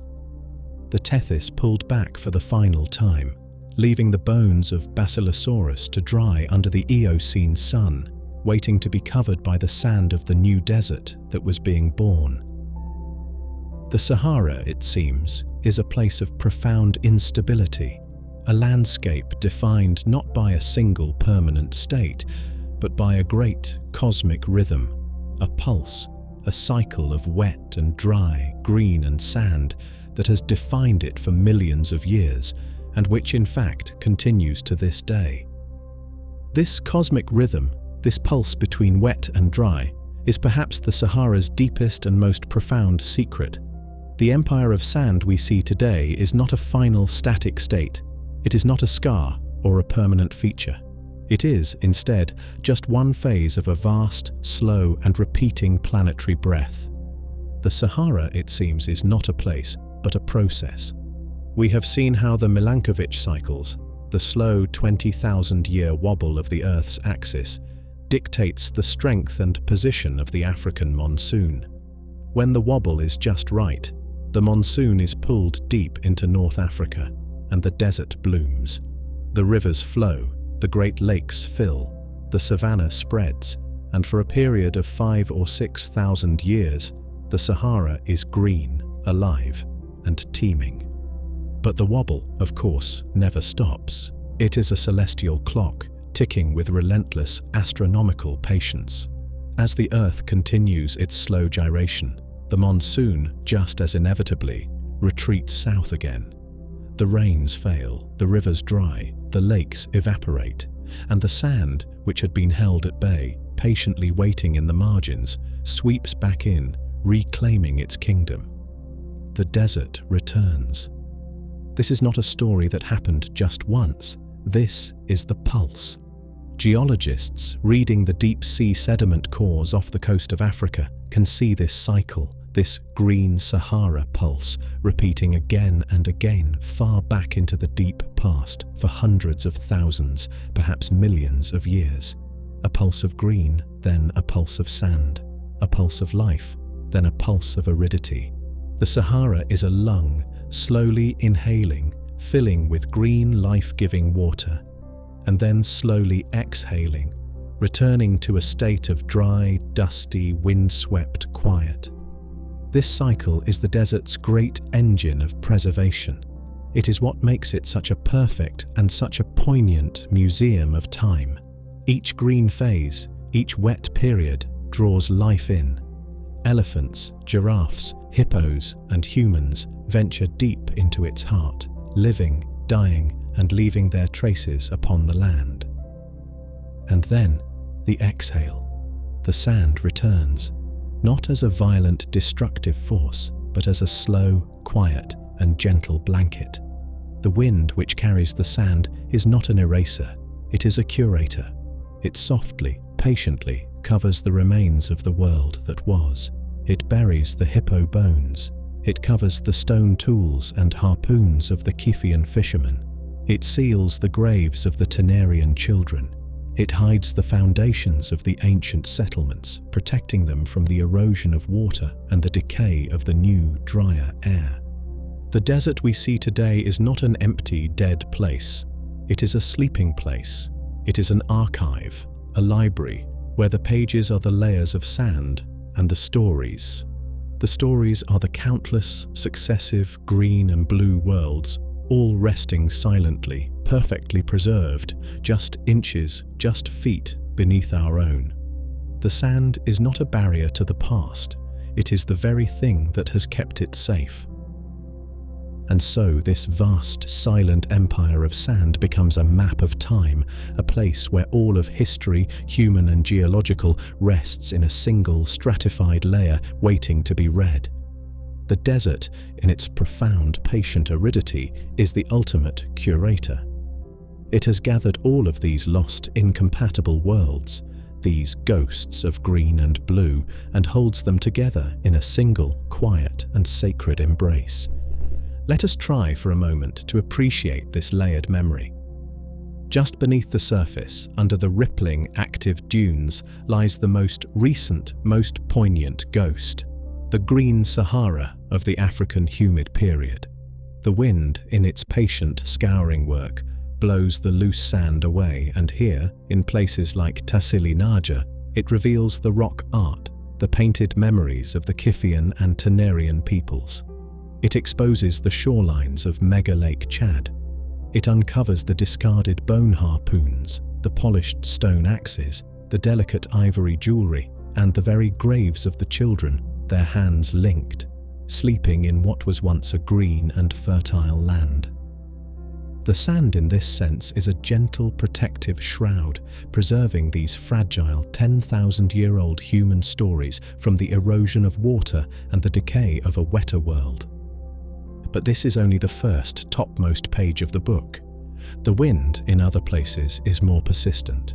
It blows away not just the sand of the most recent desert cycle, but the deeper, older sediments as well. It carves down through time, past the age of humans, past the age of mammals, and in the Valley of the Whales, it exposes the 40-million-year-old bones of Basilosaurus and Dorudon.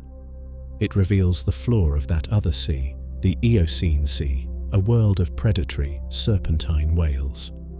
The desert acts not just as a blanket, but as a slow, patient, and deliberate excavator, using the wind as a brush to gently reveal the secrets of a deeper, stranger chapter. And in other places, like the Kem beds, the wind carves even deeper. It slices through another 50 million years of time, down to the reddish, 100-million-year-old sandstones of the Cretaceous. And here, it exhumes the giants of the true inland sea, the colossal vertebrae of Spinosaurus, the the blade-like teeth of Carcharodontosaurus, the immense armored scutes of Sarcosuchus, the fossilized shells of marine ammonites in Mali, the petrified wood of mangrove forests. These creatures, from a world so ancient it seems like a different planet, are brought to the surface, here, now, in our time, to lie silently on the same desert floor that, in other places, holds the tools of human fishermen. This is the profound, almost dizzying reality of the Sahara. It is not one lost world, it is a stack of lost worlds. A human savanna, placed directly on top of a whale-filled bay, placed directly on top of a dinosaur-haunted sea. The arid, sterile, and seemingly empty desert of today is the one, single, unifying landscape that connects them all. The sand is the veil, the boundary that separates these impossible, incompatible realities. And it is also the very medium that preserves them, allowing them for a fleeting moment to be touched by the same hot, modern sun. To stand in the Sahara, then, is to stand not in an empty place, but in a place of almost overwhelming presence. It is to stand in a library where all the books have been laid open to different pages at once. It is to stand in a graveyard of worlds, and in this place, the silence itself becomes layered. It is not one silence, but three, all existing at the same quiet, wind-swept time. Let us stand, then, in that layered silence. Let us be still in our minds in the very heart of the modern Sahara, surrounded by the endless, shimmering dunes. The first silence is the one we can hear. It is the silence of the present, the profound, physical, and almost heavy stillness of the desert. It is the sound of the wind, the high, thin hiss of sand scouring rock. It is the sound of the immense, oppressive heat. It is the silence of absence, the absence of water, the absence of movement, the absence of the familiar sounds of life. It is the silence of a world pared down to its barest, most elemental components: sun, stone, and sand. But as we stand in this first, immediate silence, our minds, now armed with the knowledge of what lies beneath, begin to hear, or rather, to feel, the echoes. Just beneath our feet, just beneath that thin layer of wind-blown sand, is the second silence. This is the human silence. It is the ghost of the Green Sahara. In this silence, we can almost hear the faint, distant lapping of the waves of Mega Lake Chad, a freshwater ocean. We can feel the presence of the Kiffian fisherman, his bone harpoon raised, waiting patiently for the shadow of a giant perch. We can see the ghostly outlines of the giraffes, their long necks stretching towards the leaves of an acacia tree that is no longer there. We can hear the echo of a mother's lullaby sung to her children in a grave at Gobero. This is a recent silence, a poignant, almost human-scale loss. It is the silence of a world that was ours, a paradise lost just a few thousand years ago. It is a silence that feels like memory, like grief. And then we listen deeper. We let our minds sink further, past the human graves, past the hippo bones, down, down, through the layers of time, down into the reddish, ancient sandstone beneath. And here we feel a third and far more profound silence, an alien silence. This is the deep, reptilian stillness of the Cretaceous, the silence of the trans-Saharan seaway. In this, we feel the immense, slow, cold-blooded patience of the Sarcosuchus, the emperor crocodile, lying motionless in the murky water, waiting. We feel the shadow of the Carcharodontosaurus as it moves without a sound through the mangrove forests.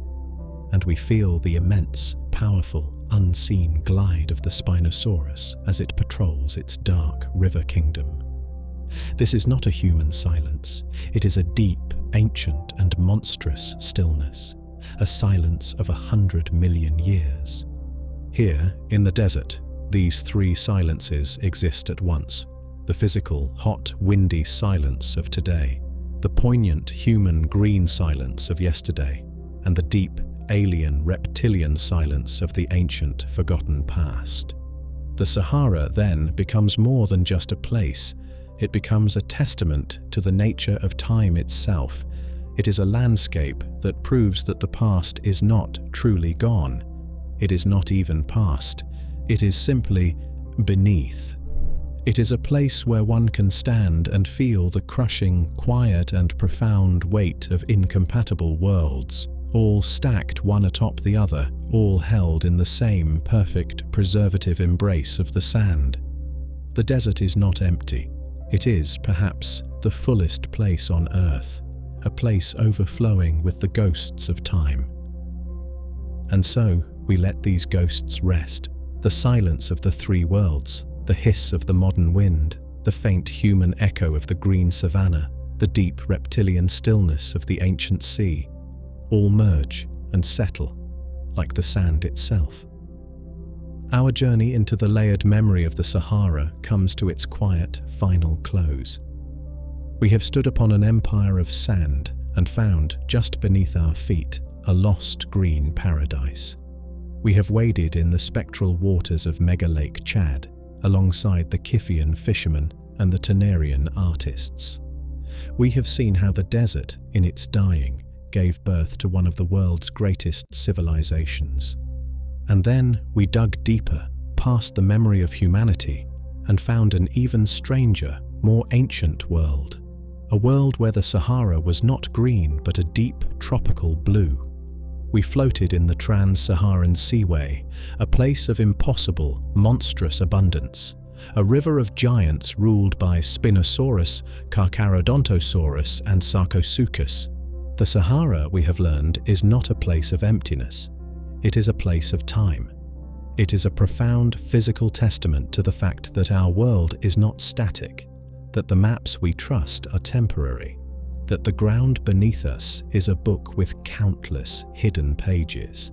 The greatest desert on Earth is perhaps the richest, most profound archive of life, a place where a 10,000-year-old harpoon and a 100-million-year-old dinosaur tooth can be found resting together in the same silent, sun-baked sand. Let that immense, layered silence be a comfort now. Let the vastness of the desert and the vastness of the time it holds be a soft, heavy blanket for your mind. It is a quiet that can absorb all the noise of our own fleeting, modern world. The heat of the day's sun fades, the wind settles, the dunes are still. The ghosts of the ancient sea and the spirits of the green savannah and the silence of the desert itself all find their peace in the cool, profound stillness of the night. And now you too can find that stillness. The journey is over. The secrets are safe, held beneath the sand. There is nothing left to do but rest, to let go, and to allow the great, quiet, and ancient peace of the desert to guide you, softly, gently, into the deep and welcoming silence of sleep. Rest now. Good night.